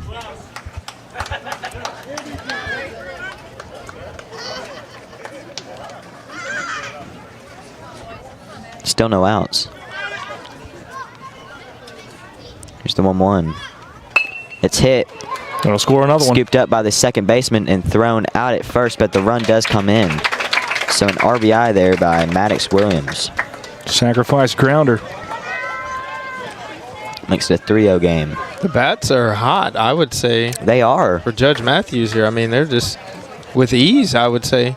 Stacking the runs here early in this one. No out still. Swing and a miss there. Up to bat now is Isaac Winnie.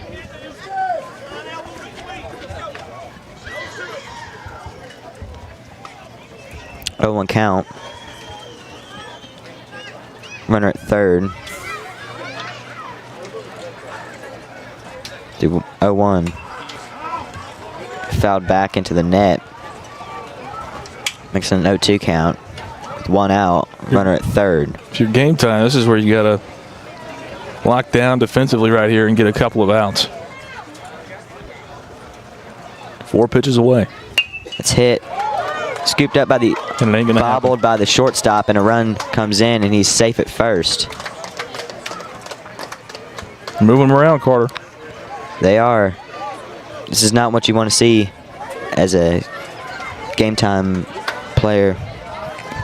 Yeah, I mean, we're yet to see game time in the box, but if they don't keep up the same type of offensive power that is being shown by Judge Matthews right now, this could be a quick one. Yeah, they're going to be playing from behind. If this is the case, I mean, Judge Matthews is on fire. Hey, you never know. It could be a shootout. That's what we're hoping for. Yeah. That one's hit, scooped up by the shortstop, thrown out at second. Good awareness there by the shortstop to pitch it to second base there. Oh, yeah. But a runner is still at first. Nolan Kennedy at first. Now up to bat is Owen Kennedy. And Carter, you've seen your fair share of shootouts broadcasting Columbia Central Lady Lions softball this year. Definitely have. Nolan is stealing second, and he's out. Tagged out. So at the end of the top of the first inning, 4-0 is your score. 1 runner left on. We'll take a quick break, and we'll be back after this on the Front Porch Sports Radio Network.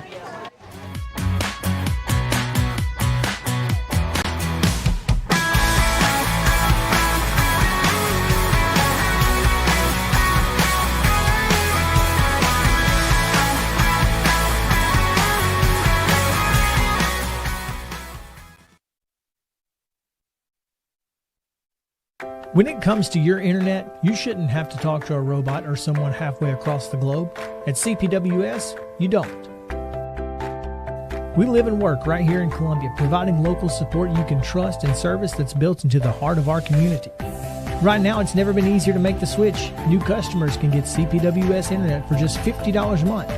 Experience the difference of local service and blazing fast speeds. Call us today, 931-375-7777.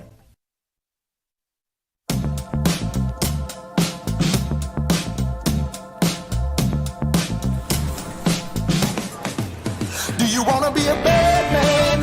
Yes, you do. Do you wanna taste sweet salvation underneath the summer moon? Do you need another hand now? Yes, you do. Go see Miss Josie down on Columbus Avenue. All right, Columbus Avenue. Discover Prime and Pint in downtown Columbia, where great food meets great company. Join us for weekly specials. Tuesday is Texas Tuesday, with a rotating menu that gives back to local causes. Wednesday is half-off burgers and pints all day long. And on Thursday, don't miss our prime rib dinner carved fresh by our chef. Make your night memorable at Prime and Pint, 105 East 6th Street, Columbia. Prime and Pint Butchery and Public House. Welcome back here to Columbia American Little League. I'm Carter McDonald here alongside Lewis Maddox and Landon Seacrest, bringing you Columbia American Little League baseball here on the Front Porch Sports Radio Network. It's a 4-0 ball game. Here's the first pitch. Oh, comes in as a strike. Number 25, Asher, up to bat now. Pitching is Brady McKillen. 0-1 pitch hit. Hold on and now. gets past the shortstop, and that is a single for him. Hold on now. We might have a shootout on our hands, man. folks. I like the way that came off the bat. I did too. It's hot off the bat. Yeah, you got the sweet spot on that one. Oh, yeah. Brings up number 6, Henry.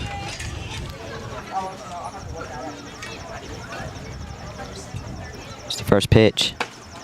Comes in outside, and Asher over there getting a really big lead off of first. 1-0 count. Here's the pitch. Oh, comes in as a strike. We like the outside corner. Clearly. 1-1 count. Doesn't have to be right if it's consistent. Oh, we'll take that. I would much rather have consistent over accurate. Goes on that one, makes it a 1-2 count. Runner at first, no outs, 4-0 ball game with Judge Matthews on top. There's a shot. Pitch is hit. Out at second and out at first. A double play there by Judge Matthews. Wow. Absolute Can we get a replay of that? Did you catch that? Maybe. Been a long time since I run these. Well, we got the tail end of it right there. A little bit. Excellent play nonetheless, guys. Absolutely. Scooped it up at short, tagged the base, and thrown out at first for the double play. Brings up number 5, Leo. And number 13, Knox, which is hit, gets past the shortstop, and he's safe at first. Couldn't make the play that time. It was kind of an identical play, just a little bit closer to that second base bag that time, and just couldn't reach out far enough that time. So now a runner at first here. Number 44, Jacob, up to bat.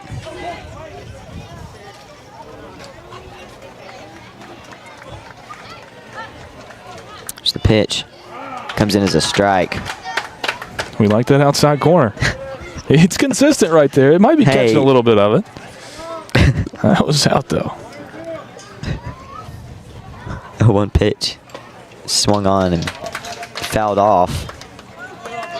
Makes it 0-2.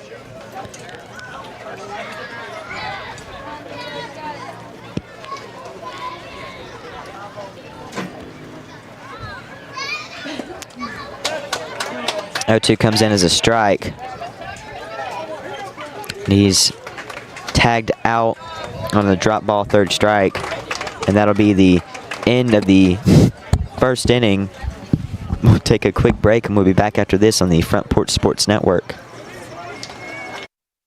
When it comes to your internet, you shouldn't have to talk to a robot or someone halfway across the globe. At CPWS, you don't. We live and work right here in Columbia, providing local support you can trust and service that's built into the heart of our community. Right now, it's never been easier to make the switch. New customers can get CPWS Internet for just $50 a month. Experience the difference of local service and blazing fast speeds. Call us today, 931-375-7777.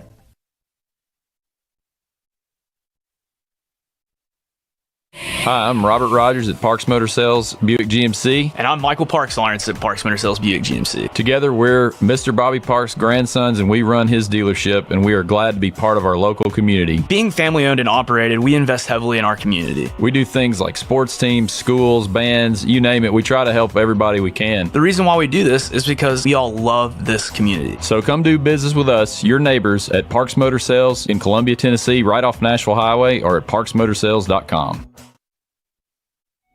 Hello, I'm Rick Whitley. And I'm Daniel Pollard from Jones & Lang Sporting Goods. We would like to take this opportunity to thank all of you for the many years of support. Since 1966, Jones & Lang has been locally owned and operated and supplying teams from T-ball to college. Stop by and see what we can do for you. We offer a wide variety of services from silk screening and embroidery to our custom trophy and awards department. We're open Monday through Friday, 8 to 5, and Saturday, 9 to noon. Remember, Jones & Lang Sporting Goods, the look of a winner.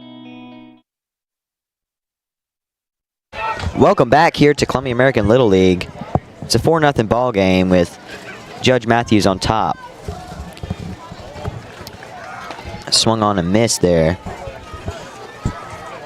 Number 1, Owen Kennedy up to bat. Still pitching for game time. Number 13, Knox. It's the 0-1. Comes in outside, gets past the catcher. But nobody on to make an attempt.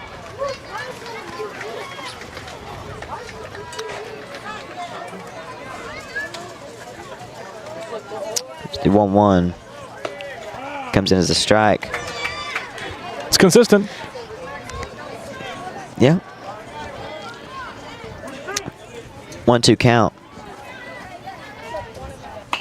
It's fouled right back. Wow. Oh my God, that almost actually came on the terrace. Actually has never had, but like I said, been doing this for a long time. One has never actually hit the booth, and that one was just a perfect storm. That was very close. Right over, and just enough power to come and. Hey, you could have caught that. I mean, he actually probably could have. That one's hit. Gets past the third baseman, and he's got a single for Owen Kennedy. I wonder if the camera caught the ball coming down like across our faces. We're gonna probably have to look back at that and see. 2 hour, 24-minute mark. Yeah.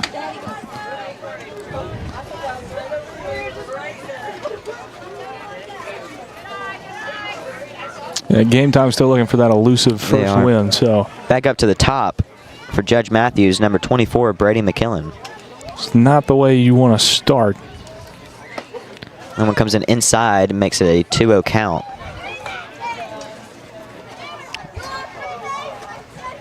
Catcher staring down that runner at first. Oh, yeah. You can just tell he's quick. There he goes. He's shifty. There he goes. Yeah. Put him in the 100-meter, folks. Oh, my goodness. The quick, Jets. quick. Turn on the Jets. Need Drake Pugh to give him a nickname. I mean, he can't be Bolton because that's Gabby Bolton, but he's got to be something else. I like that. I haven't heard that nickname yet. You have not heard that? 2-1. No, I haven't. There he goes again. Hey. He's there. 2 stolen bases for Owen Kennedy. There we go. Hey, if you put 3-1 count. the quickness of those legs on a 6'4" frame, you know, he's running a 10-second 100-meter for sure. I'm telling you, man. 3-1 pitch. Swung on a miss, makes it a full count here for Parker James. Yeah, future slot receiver Owen Kennedy. Yes. Folks, I'm telling you.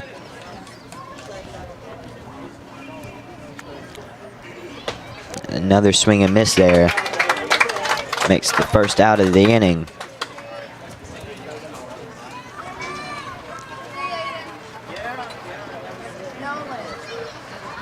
Up to bat now is Tate Green.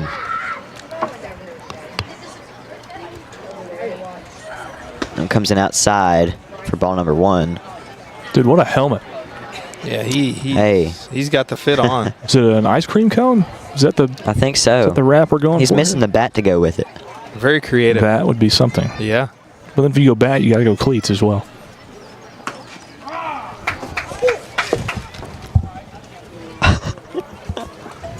That one comes in as a strike. Just a... Say it. Just a hair outside. Yeah. Whoa. Wow. 2-1.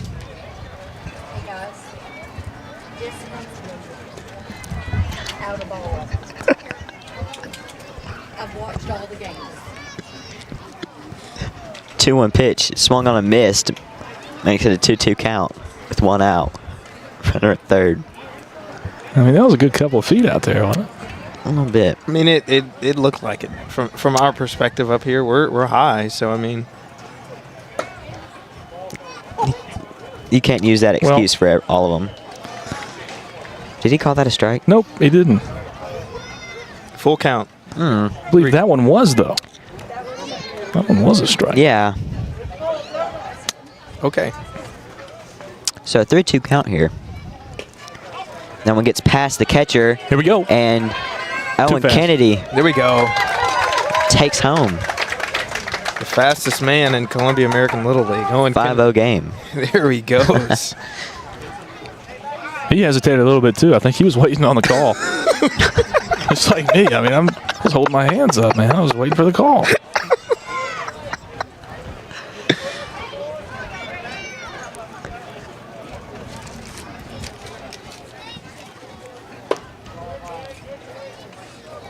Back up to the top now is Brody McKillen.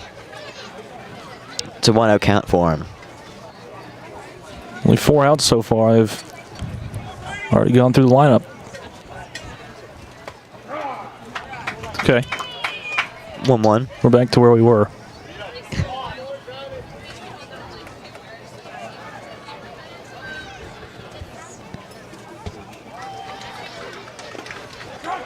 Ooh.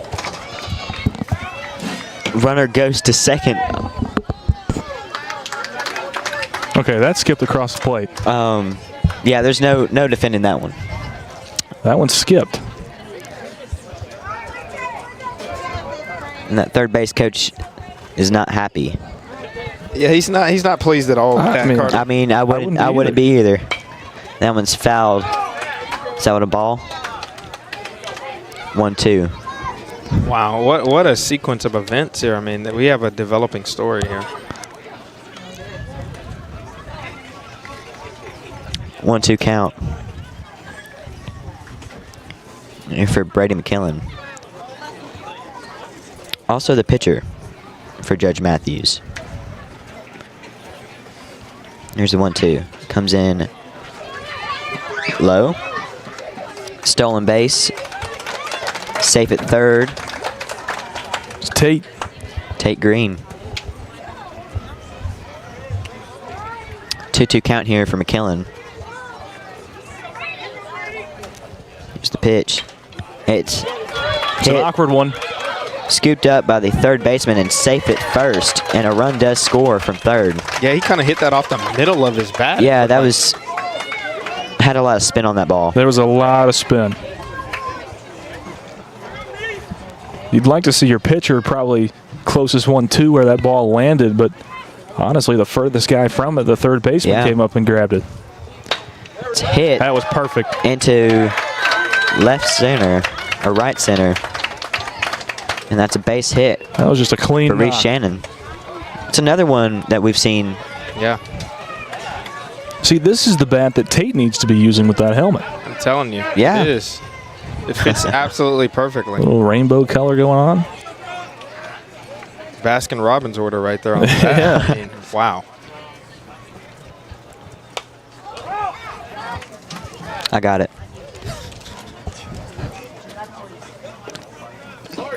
To bat is Brock Roberts. 0-1 count. Here's the pitch. Comes in outside. There they go. The runners take bases. Runners now at second and third. And the game time coach is going to come out and talk to his players. And that's 50 pitches in 1 1/3 inning. Not even 2 outs here for game time. They got to get out of this inning. Yeah, they do. They got to escape this and, not to be cliche, but stop the bleeding. I mean, 6 runs already, 2 runners on, could be 8 after an unfortunate sequence of events here. We've been monitoring up here from the terrace, but, I mean, game time's got to get a grip on this. Absolutely. It's already 6-0 ball game with Judge Matthews on top.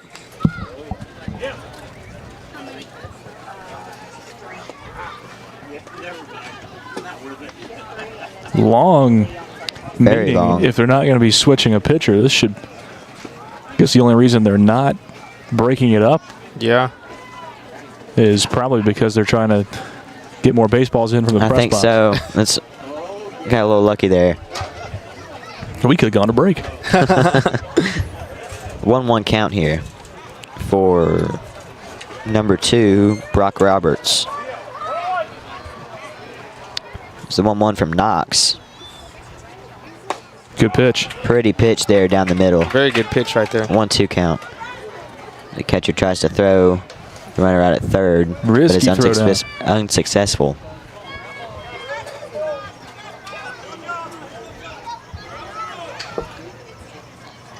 Just 1-2. That one's hit. Foul. He straightens that one up a little bit. It'll be dangerous. Yeah. Dangerous for those people parked in left field as well. Bust out a side window. That one straightened up a little bit.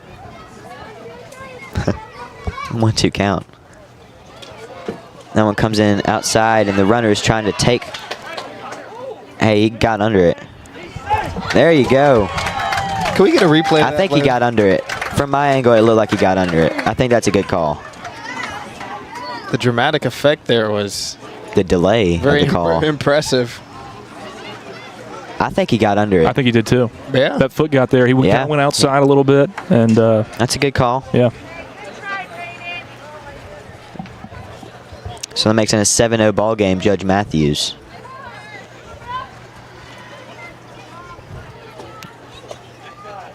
Pitch from Knox comes in inside, and that catcher is still looking down that third base runner. There's an active catcher. Yeah.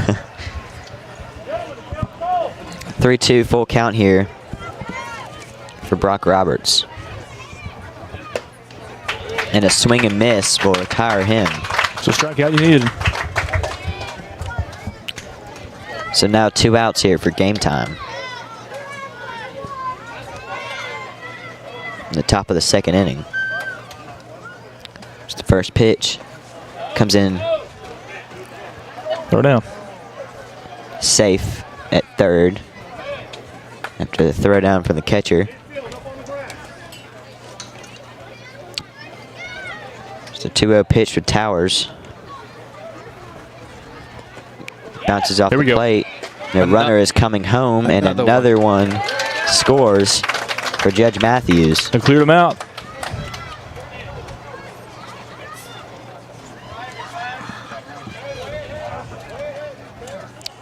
Two-0 count for Towers. Now we're getting some more baseballs. Running out of those things quick. You do. Yeah. Especially with the amount of fouls. There's been a that bunch we've of hit. Yep.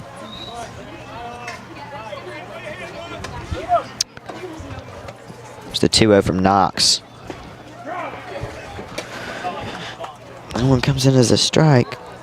Makes it 2-1.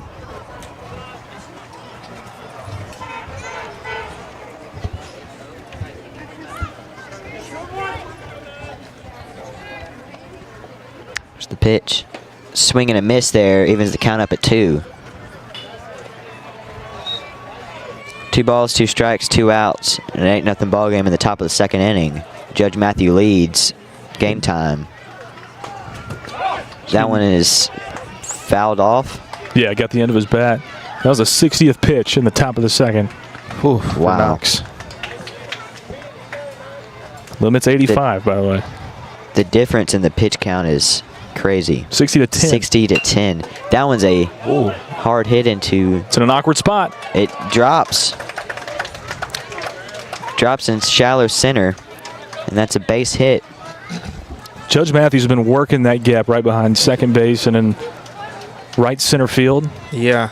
And there's just not enough communication out there. There were 4 guys all around it, dropped right in the middle of all 4 of them. Right in the middle. Nobody called it clearly. It just dropped, hit the green, and got a runner on base now. Up to bat now is Maddox Williams. Runner is trying to take second, but the throw is very quick, and he has time to get back to first. Catcher's active, but he's good active. He is. He's on top of his stuff. There's the 1-0. Comes in outside. And he takes second. Game time risky with these extra throws and throwdowns, yeah. They are very risky. You don't see that a whole lot in Little League. Especially this age. Mm-hmm. Because most of the time you do see it, it's going out in the outfield. Another pass ball. And he's safe at third. 3-0 count. 2 stolen bases for Grant Towers. In 2 pitches. In 2 pitches. There's the 3-0. Comes in as a ball. And another throw down to third.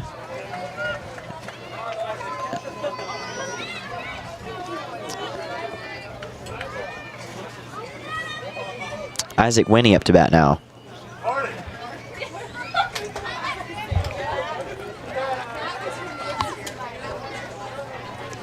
There's the pitch.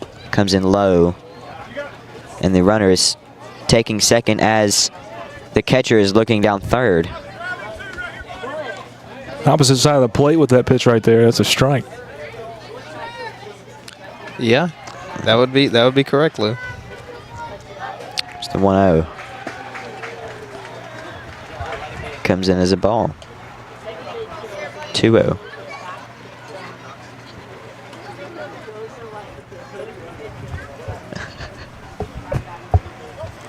Here we got an opportunity for something.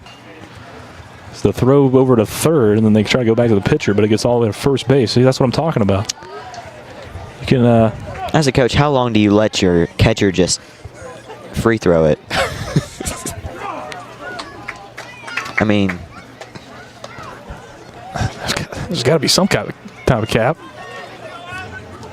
You would think. Yeah, I would think there would be one, but clearly there isn't one until this point. He's got the green line. That one comes in low. Makes it 3-1. Might load the bases up here with 2-0. With 2 away. 3-1 count for Winnie. Runners at second and third. In an 8-0 ball game, Judge Matthews on top. And that one's fouled off.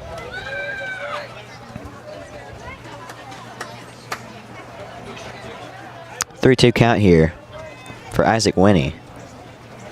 Run rules are 15 after 3 and I believe 10 after 4. Or maybe 10 after 5, but I think it's 10 after 5. Yeah.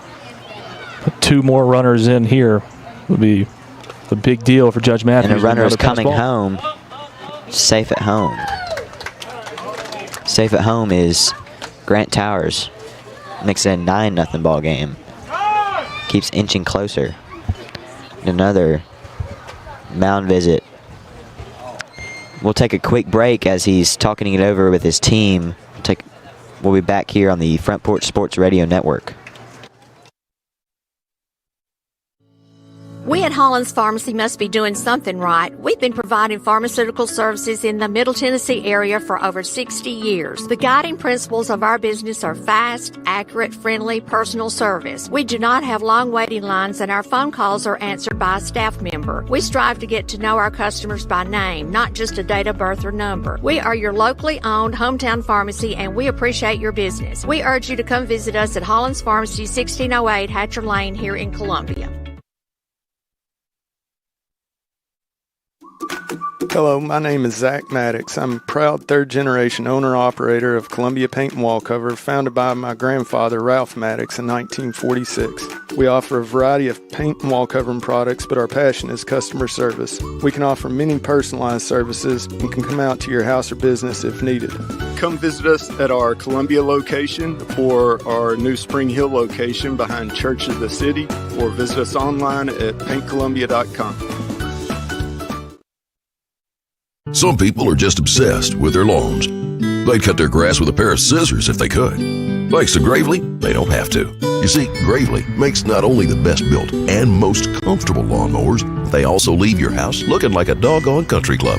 So whether you're a commercial landscaper wanting the best or just a perfectionist homeowner, you can't do better than a Gravely. See our full line of Gravely products at Murray County Equipment, 1075 North James Campbell Boulevard in Columbia, Tennessee, or check us out on Facebook.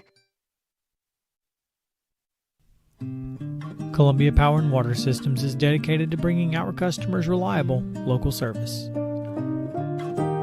Whether you're turning on a light switch, your faucet, or streaming on TV, our dedicated team members from here in Murray County work every day to keep you on. If you need us, call us 931-388-4833 or visit cpws.com.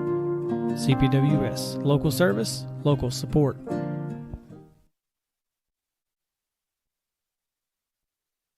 Welcome back here to Columbia American Little League. It's a new pitcher here for game time. I'm not sure the number yet, but got number 5. Number 5.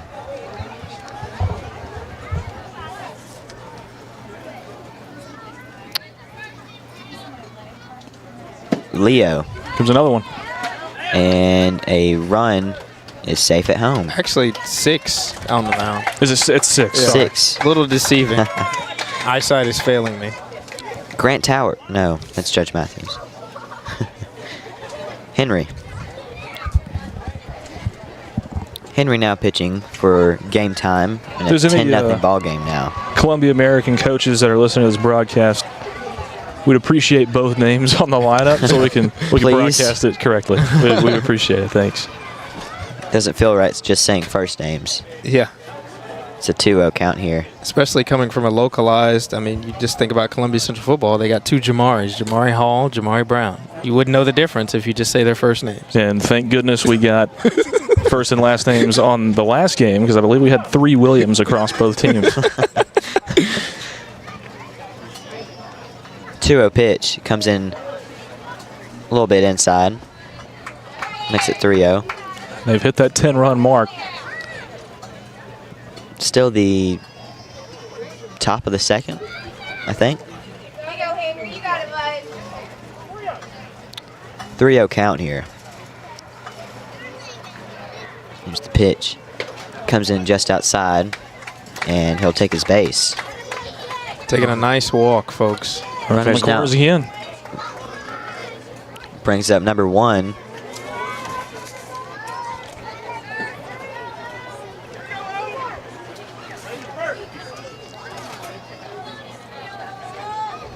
We do not have his name. Comes in as a strike, though. There we go.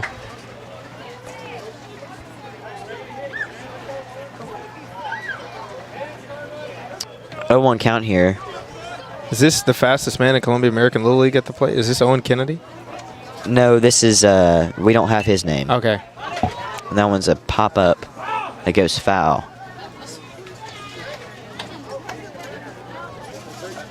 Owen Kennedy plays for Judge Matthews. That's what I'm saying. Is it Judge Matthews at the plate? Oh, my. Yeah, it is. It is Owen Kennedy. There we go. There we go. Owen Kennedy at the plate. Thank you, Landon. No problem. Shout out Owen Kennedy, though. I think the only reason we haven't had an 11th run is because we've got a little less speed on third right now.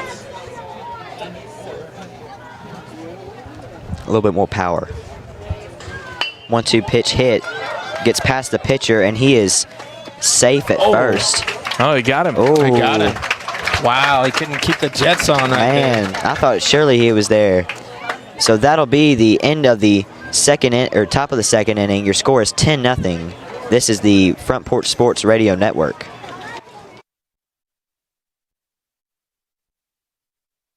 Some people are just obsessed with their lawns. They'd cut their grass with a pair of scissors if they could. Thanks to Gravely, they don't have to. You see, Gravely makes not only the best built and most comfortable lawnmowers, they also leave your house looking like a doggone country club. So whether you're a commercial landscaper wanting the best or just a perfectionist homeowner, you can't do better than a Gravely. See our full line of Gravely products at Murray County Equipment, 1075 North James Campbell Boulevard in Columbia, Tennessee, or check us out on Facebook. Columbia Power and Water Systems is dedicated to bringing our customers reliable, local service. Whether you're turning on a light switch, your faucet, or streaming on TV, our dedicated team members from here in Murray County work every day to keep you on. If you need us, call us 931-388-4833 or visit cpws.com. CPWS, local service, local support. Hello, this is Rick Tillis from Tillis Jewelry. What is a full-service jeweler? Experienced staff, custom designers, in-house jewelry repairs, and beautiful jewelry. Yes, at Tillis Jewelry, we are passionate, knowledgeable, and committed to integrity. We strive to be the best in our community and in our profession. We build long-term relationships and become part of family traditions that will cross generations. We delight clients by providing an unparalleled selection, superior service, and exceptional value. Tillis Jewelry, we exceed your expectations. Welcome back here to Columbia American Little League. It's a 10-0 ball game with Judge Matthews on top. And leading it off for game time is Jacob Marshall. Only reason I know his last name is because I personally know him. There we go. He's rocking the pink gloves. I like it.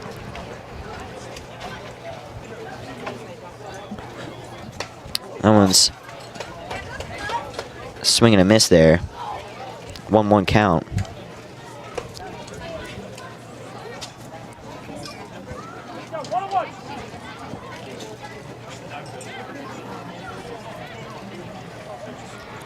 And that one's hit, scooped up by the third baseman. And Nice he scoop. is out at first. Great scoop by the first baseman. Yes, That it throw was. came in a little low.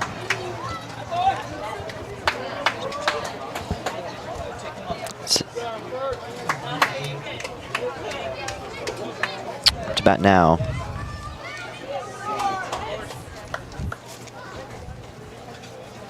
It's number 52, George. It's a hit, scooped up by the shortstop, and came off the plate. He did.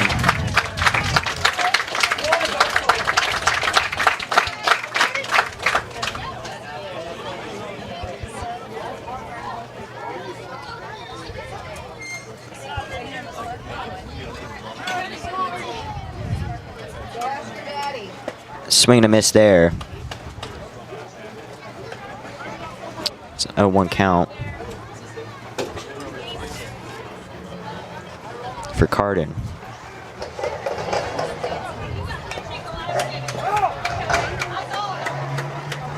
As someone in a modded BMW drives on Line Parkway, folks, we could hear it from the booth. 0-2 is the count for Cardin. Yeah, I come to know the spot to rev your engine in Columbia, Tennessee is outside of Columbia American during a Little League game. Always. I remember playing here and people did it That's the third one tonight. Yeah, the first two have been a couple of trucks, though. That guy was, I guess he wanted to join the party. I mean, who are we trying to impress here? Here's the 0-2. That one's a hard hit into left field. Oh, and perfect spot. Still Under got it the at second. shortstop, and Got he it. is out at second. So that makes it 2 outs here for Judge Matthews. Way to keep the base runners on your mind, shortstop, to miss the grab, but still know to still pick it up, turn around, and fire it to second for the force out there. It's the first pitch. Comes in as a strike for number 2, Braden. 0-1 count.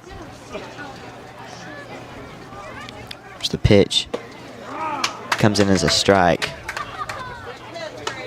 Consistency. Yeah. It's the theme of the night. Theme of the 1 2/3 innings. Swing and a miss there. It's a out. So that'll be the end of the second inning. Your score being 10-0. You're listening to the Front Porch Sports Radio Network.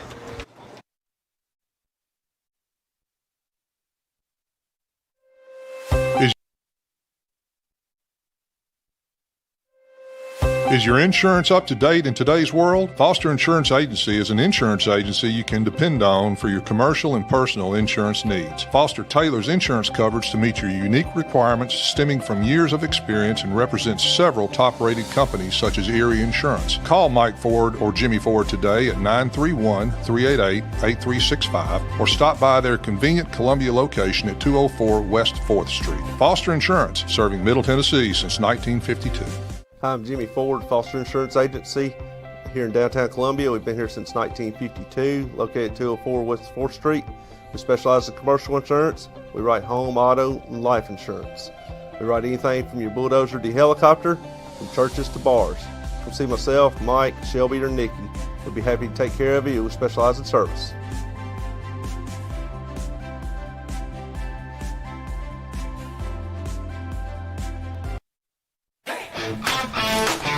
This is David Usselton with Usselton Automotive, located in Columbia, Tennessee. We service all foreign and domestic vehicles. We take pride in our work, and we don't cut corners. We offer a 5-year, 50,000-mile warranty and loan our cars with almost every repair. We are located at 1201 South High Street in Columbia, Tennessee. You can reach us at 931-215-1765 or find more information at usseltons.com.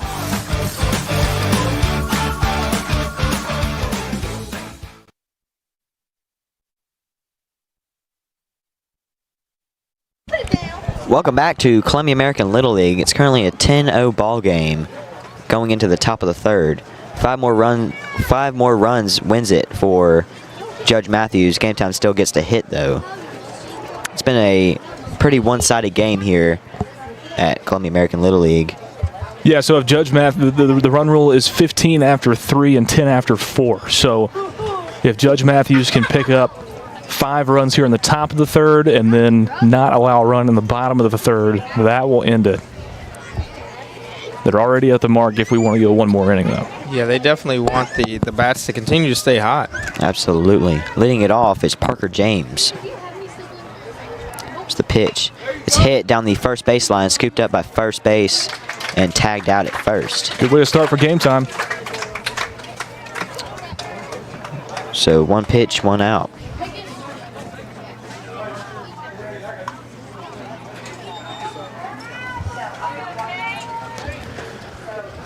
Up to bat now is number 17, Tate Green.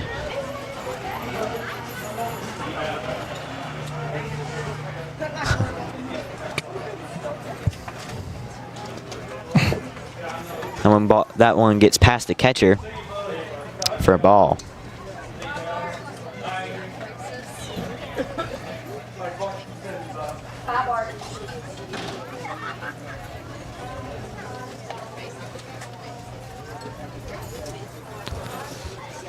One 0 count.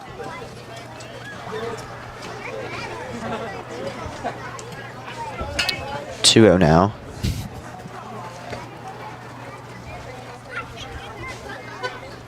It's 1 out, nobody on. Pitch comes in low. That one's usually a strike. 3-0 count.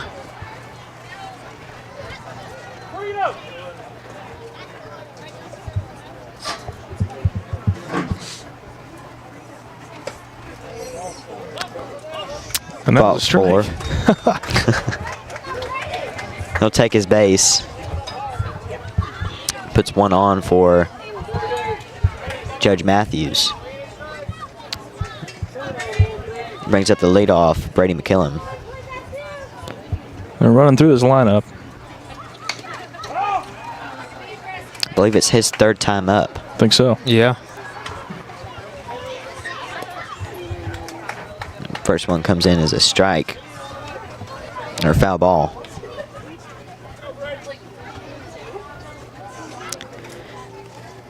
One-0 pitch.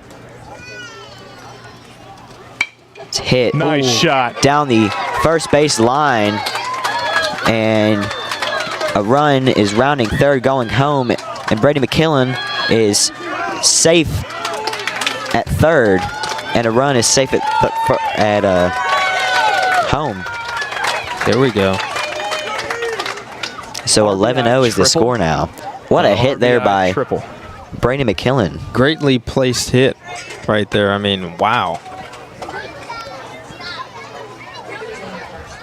You couldn't have put it any better. You really couldn't. Wrapped around the first base bag, landed and then went fair in right field, and then rolled to the fence in foul territory. That's just perfect. Yeah.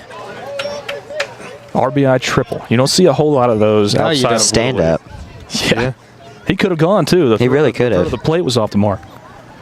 That one comes over the batter's head for ball number 1. He was going to 1-0 come count. home, put on the brakes, decide to go back to third. He wants it.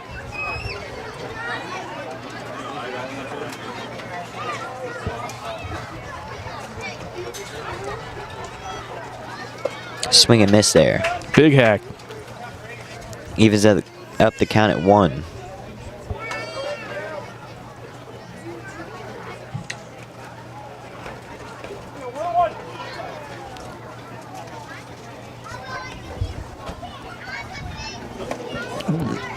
Ooh. Wow. Wear it. Take your base. I don't know about that, Carter. I would have done the limbo there too. Now we see why Carter is like this. He's taking fastballs to the helmet, man. No, I always ducked out of the way. As would I have if I played baseball, I'm sure. Foul ball evens the count up at 2. I hated getting hit with the ball. Not a good feeling. Not at all. I actually fouled one in my own eyeball one time. Oh, no. Ooh. Fractured the orbital bone in my face. Not fun. 2-2 pitch hit into the second baseman's glove. He didn't have to move much for that one. No, he didn't. I don't think he had to move a step. I don't think so either. So 2 outs here for game time.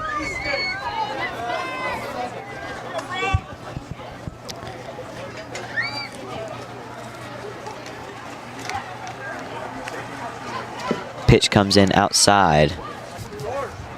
Brady McKillen's really wanting to come home. The last couple that have gone past have bounced back off the backstop and back towards the plate, and that's the only reason we haven't gotten one.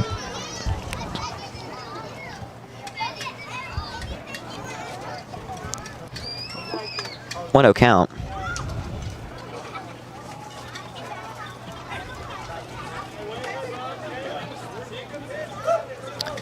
Comes in as a ball, low and outside, makes it 2-0.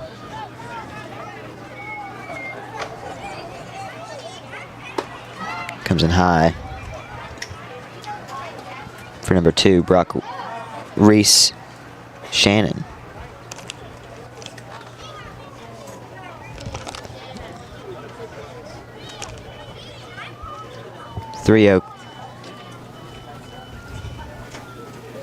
Comes in outside. Corners and again. He'll take his base. That was Brock Roberts. brings up Grant Towers to bat.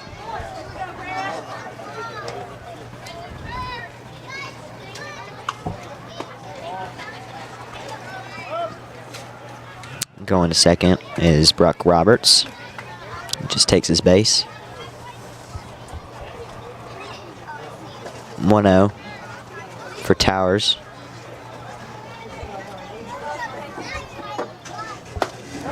Comes in as a strike.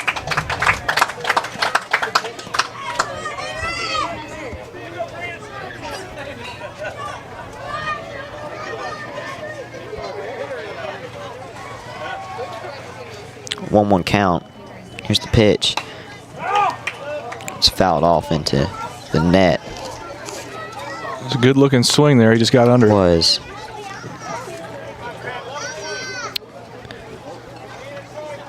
Runner at third and second. Here's the 1-2 from Henry. Comes in high. Good take. I would have been scared to take that one. Oh, yeah. Evens the count up at 2. I think I'd be scared to take any tonight.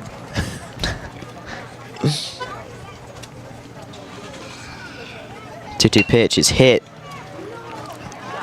High fly ball. Oh. And it's bounces out of the first baseman's glove. Foul.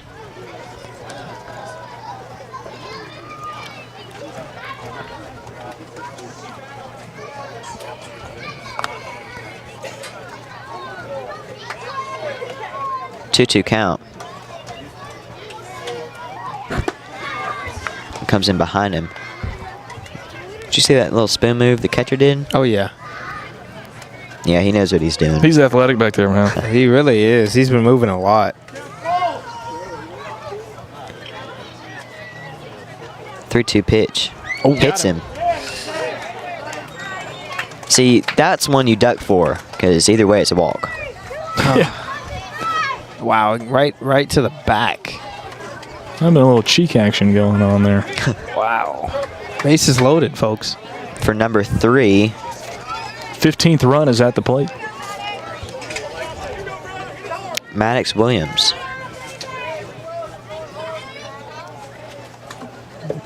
Just a bit inside. Makes it 1-0. Just a tad.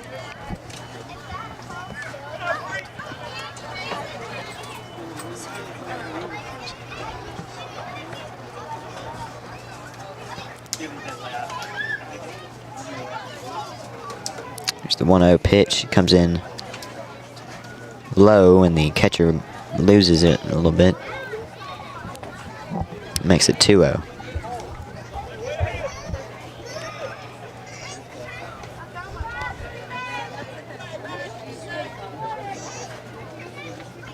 Two-0 count here.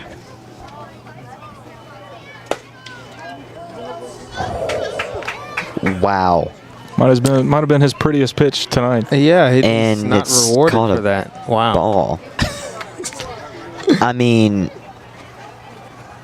man. Ain't no love. There's straight down the middle. 3-0 count. What? Ball 4. Free run. Makes it 12-0. Base is still loaded.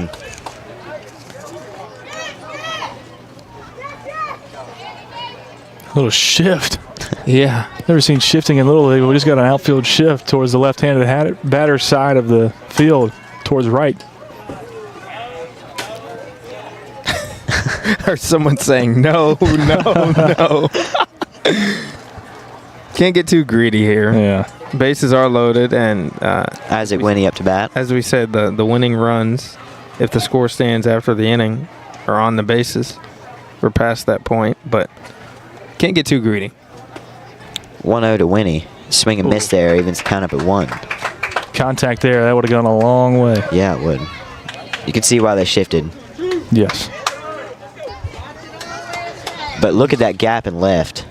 It's a big one. If he can go oppo, that's going to score probably all 3 runs that are on the bags right now.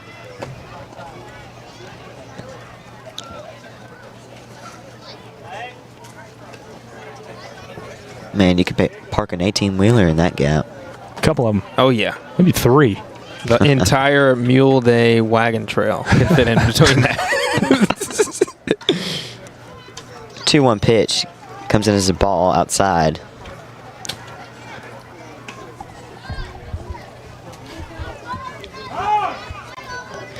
Umpire calls time. Catcher wants to talk to his pitcher. Rightfully so. I mean, this is a big spot right here. 2 more strikes, and definitely you've got an opportunity to go get a couple of runs in the bottom of the 3rd, and then maybe start to climb your way back into it. Yeah, in the 4th. Extend the game. I mean, that's what's at stake here. Yes, absolutely. And the coach is starting to come out. As he should. He came up at the end of their meeting. Players only meeting. Yeah. Did you ever have one of those, Lou, in your time? A players only meeting? Called by a player? Outside of the game? Yeah, outside. Yeah.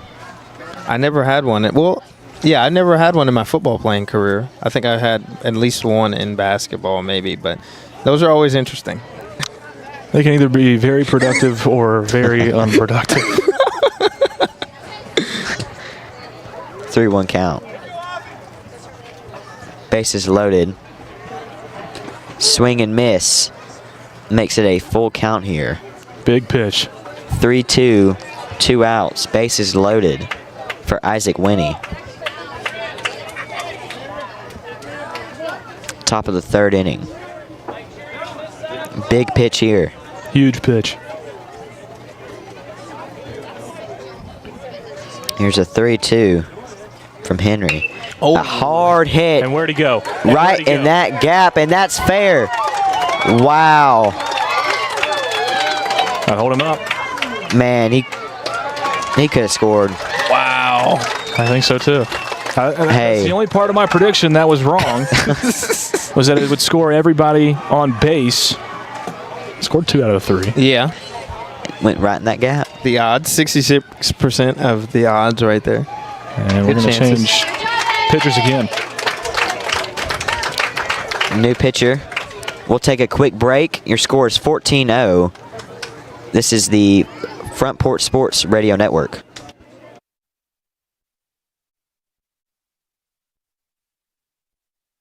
Columbia Foodland is a locally owned and operated family grocery store with a full line of dry, dairy, frozen, meat, and produce items. We focus on keeping the freshest hand-cut meat and produce items daily with the most competitive prices in town. We offer weekly ad specials as well as in-store weekly specials throughout the store. Located at 427 West 7th Street in Columbia in the former Harris Foodland location. Columbia Foodland. We're here and ready to serve the wonderful people of Columbia and the surrounding areas.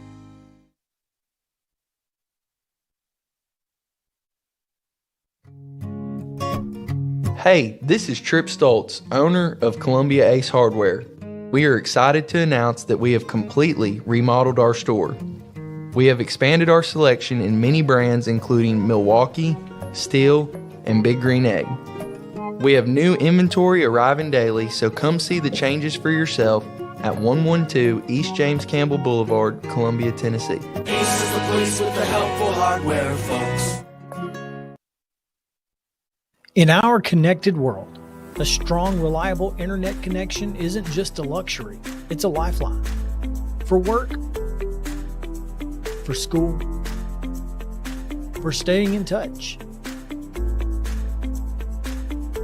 That's why when you need assistance, you want someone you can trust. Someone who knows your community and understands the unique needs of your neighborhood.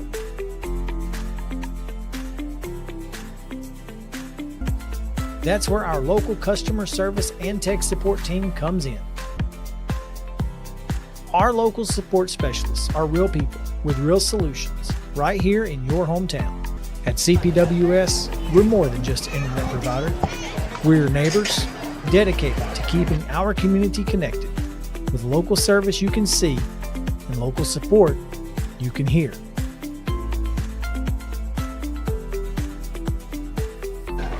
Welcome back here to Columbia American Little League. It's a 14-0 ball game. Judge Matthews on top. Up to bat now is number 6, Colin Kennedy. pitching change for game time. Number 8, Cardin, now pitching. No one's fouled off. Bases loaded in 14-0 ball game. Again, it's 15 after 3. Yeah, we need one more here in the top of the third to go 1, 2, 3 in the bottom of the third, and that would end it. Here's the 0-2. That one's fouled off, and it's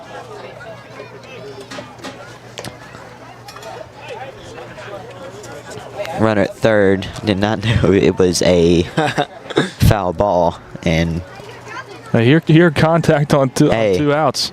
He's out of there. 0-2 pitch, another foul ball. Kennedy's battling.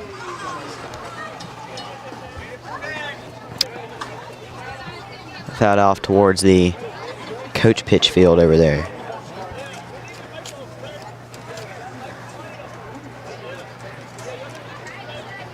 Still an 0-2 count here. That one's hit, scooped up by the third baseman, and he is safe at first. He's safe. And the run from third scores. So it's a 15-0 ball game. What?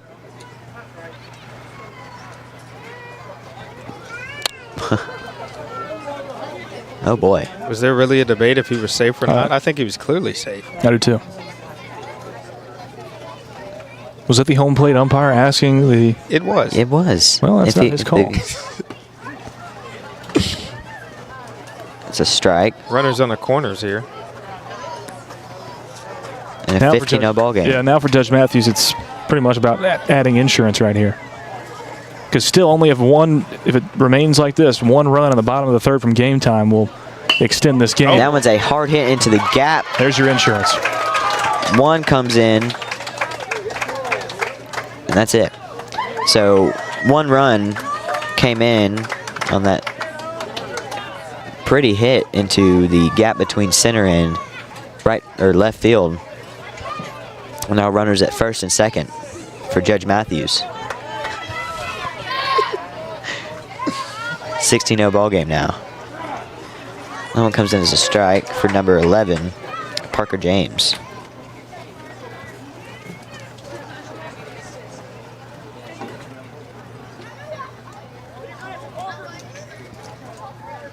It's the 0-1. Comes in outside. 1-1 count now.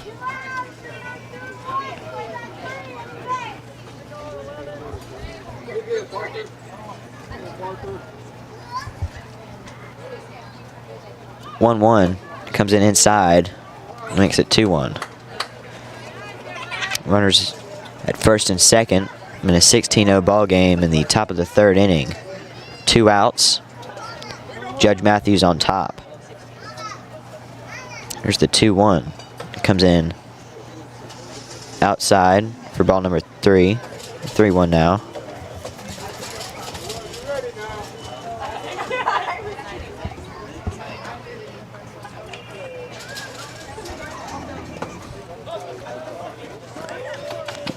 It's a walk.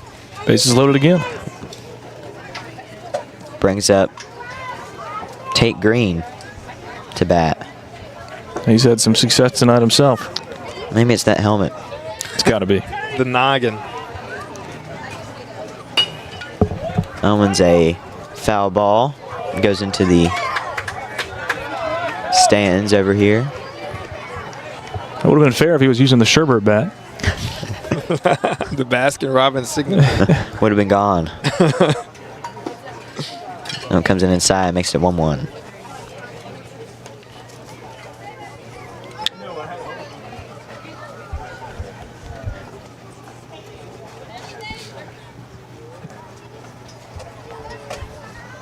One pitch, swing and a miss there.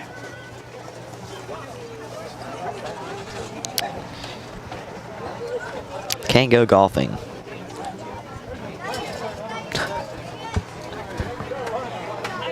One, 2 count.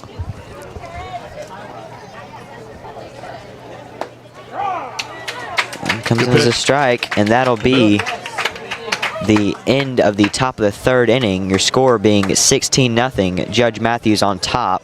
This is the Front Porch Sports Radio Network.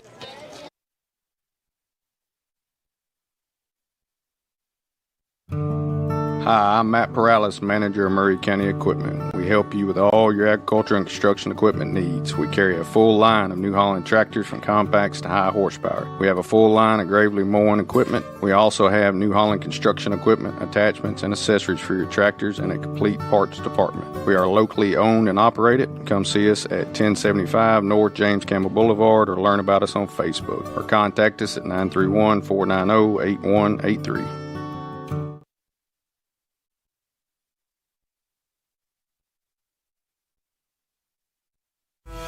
Stan McNabb Chevrolet, serving Columbia and the surrounding area since 1980. Stan McNabb Chevrolet is family-owned and does their best to make you feel like you're a part of the family. Commitment to customer service is the highest priority. Whatever your vehicle needs are, from sales to service, Stan McNabb is here to help. Stan McNabb Chevrolet is a dealership that cares about this community. Visit us online and get started today. Stan McNabb Chevrolet, where excellence and community converge.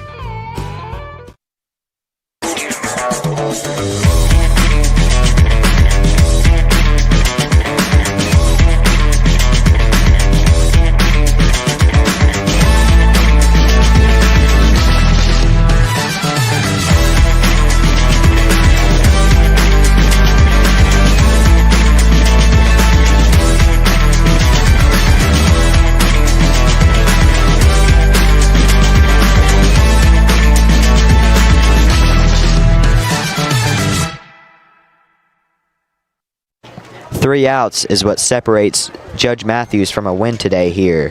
It's a 16-0 ball game. Leading it off for game time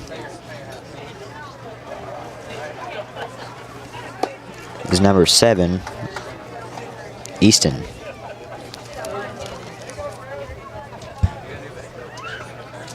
First pitch comes in as a strike.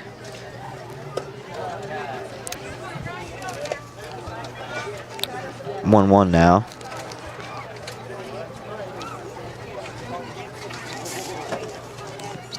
The pitch, swing and a miss, makes it 1-2. A little off speed there. Yeah. Believe it's a new pitcher, Brock Roberts, now pitching. Number 2. Just a 1-2 count. Comes in, tips it, keeps the at-bat alive.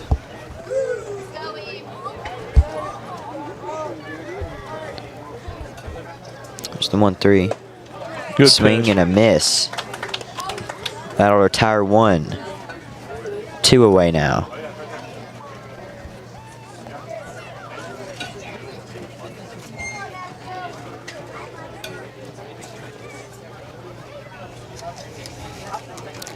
It's hit, scooped up by the shortstop, and safe at first.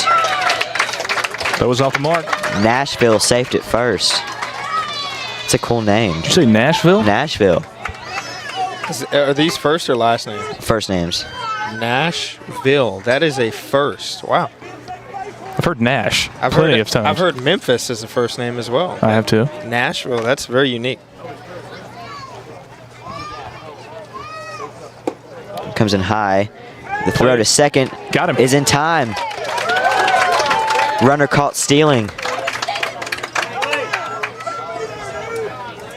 So now 2 outs here. Throwing plenty of time too. That was a very good throw. An interesting steal. Yeah, heads up play right there by Judge Matthews. Maybe he thought it wasn't going to get contested there, but kind of looked like he just jogged. 1-0 for number 25.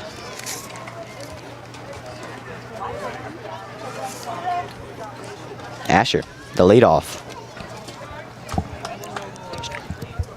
3 strikes till the end of the game. But right now it's a 3-0 count.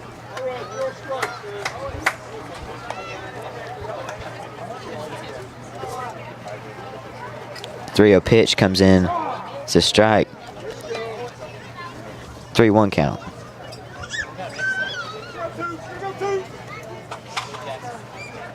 The 3-1 pitch is hit. Squared up by the second baseman, and he is safe. Got him. He got him. So that should... That's the game. Yeah, that's the game. I don't know. Everybody standing around. Yeah. I mean, sorry, guys. Looked like a little confusion there on whether this one was over or not. Good call there by Twinkles at first. It's a 16-0 ball game is your final score. That'll be it here from Carter McDonald, Lewis Maddox, and Landon Seacrest signing off here from Columbia American Little League.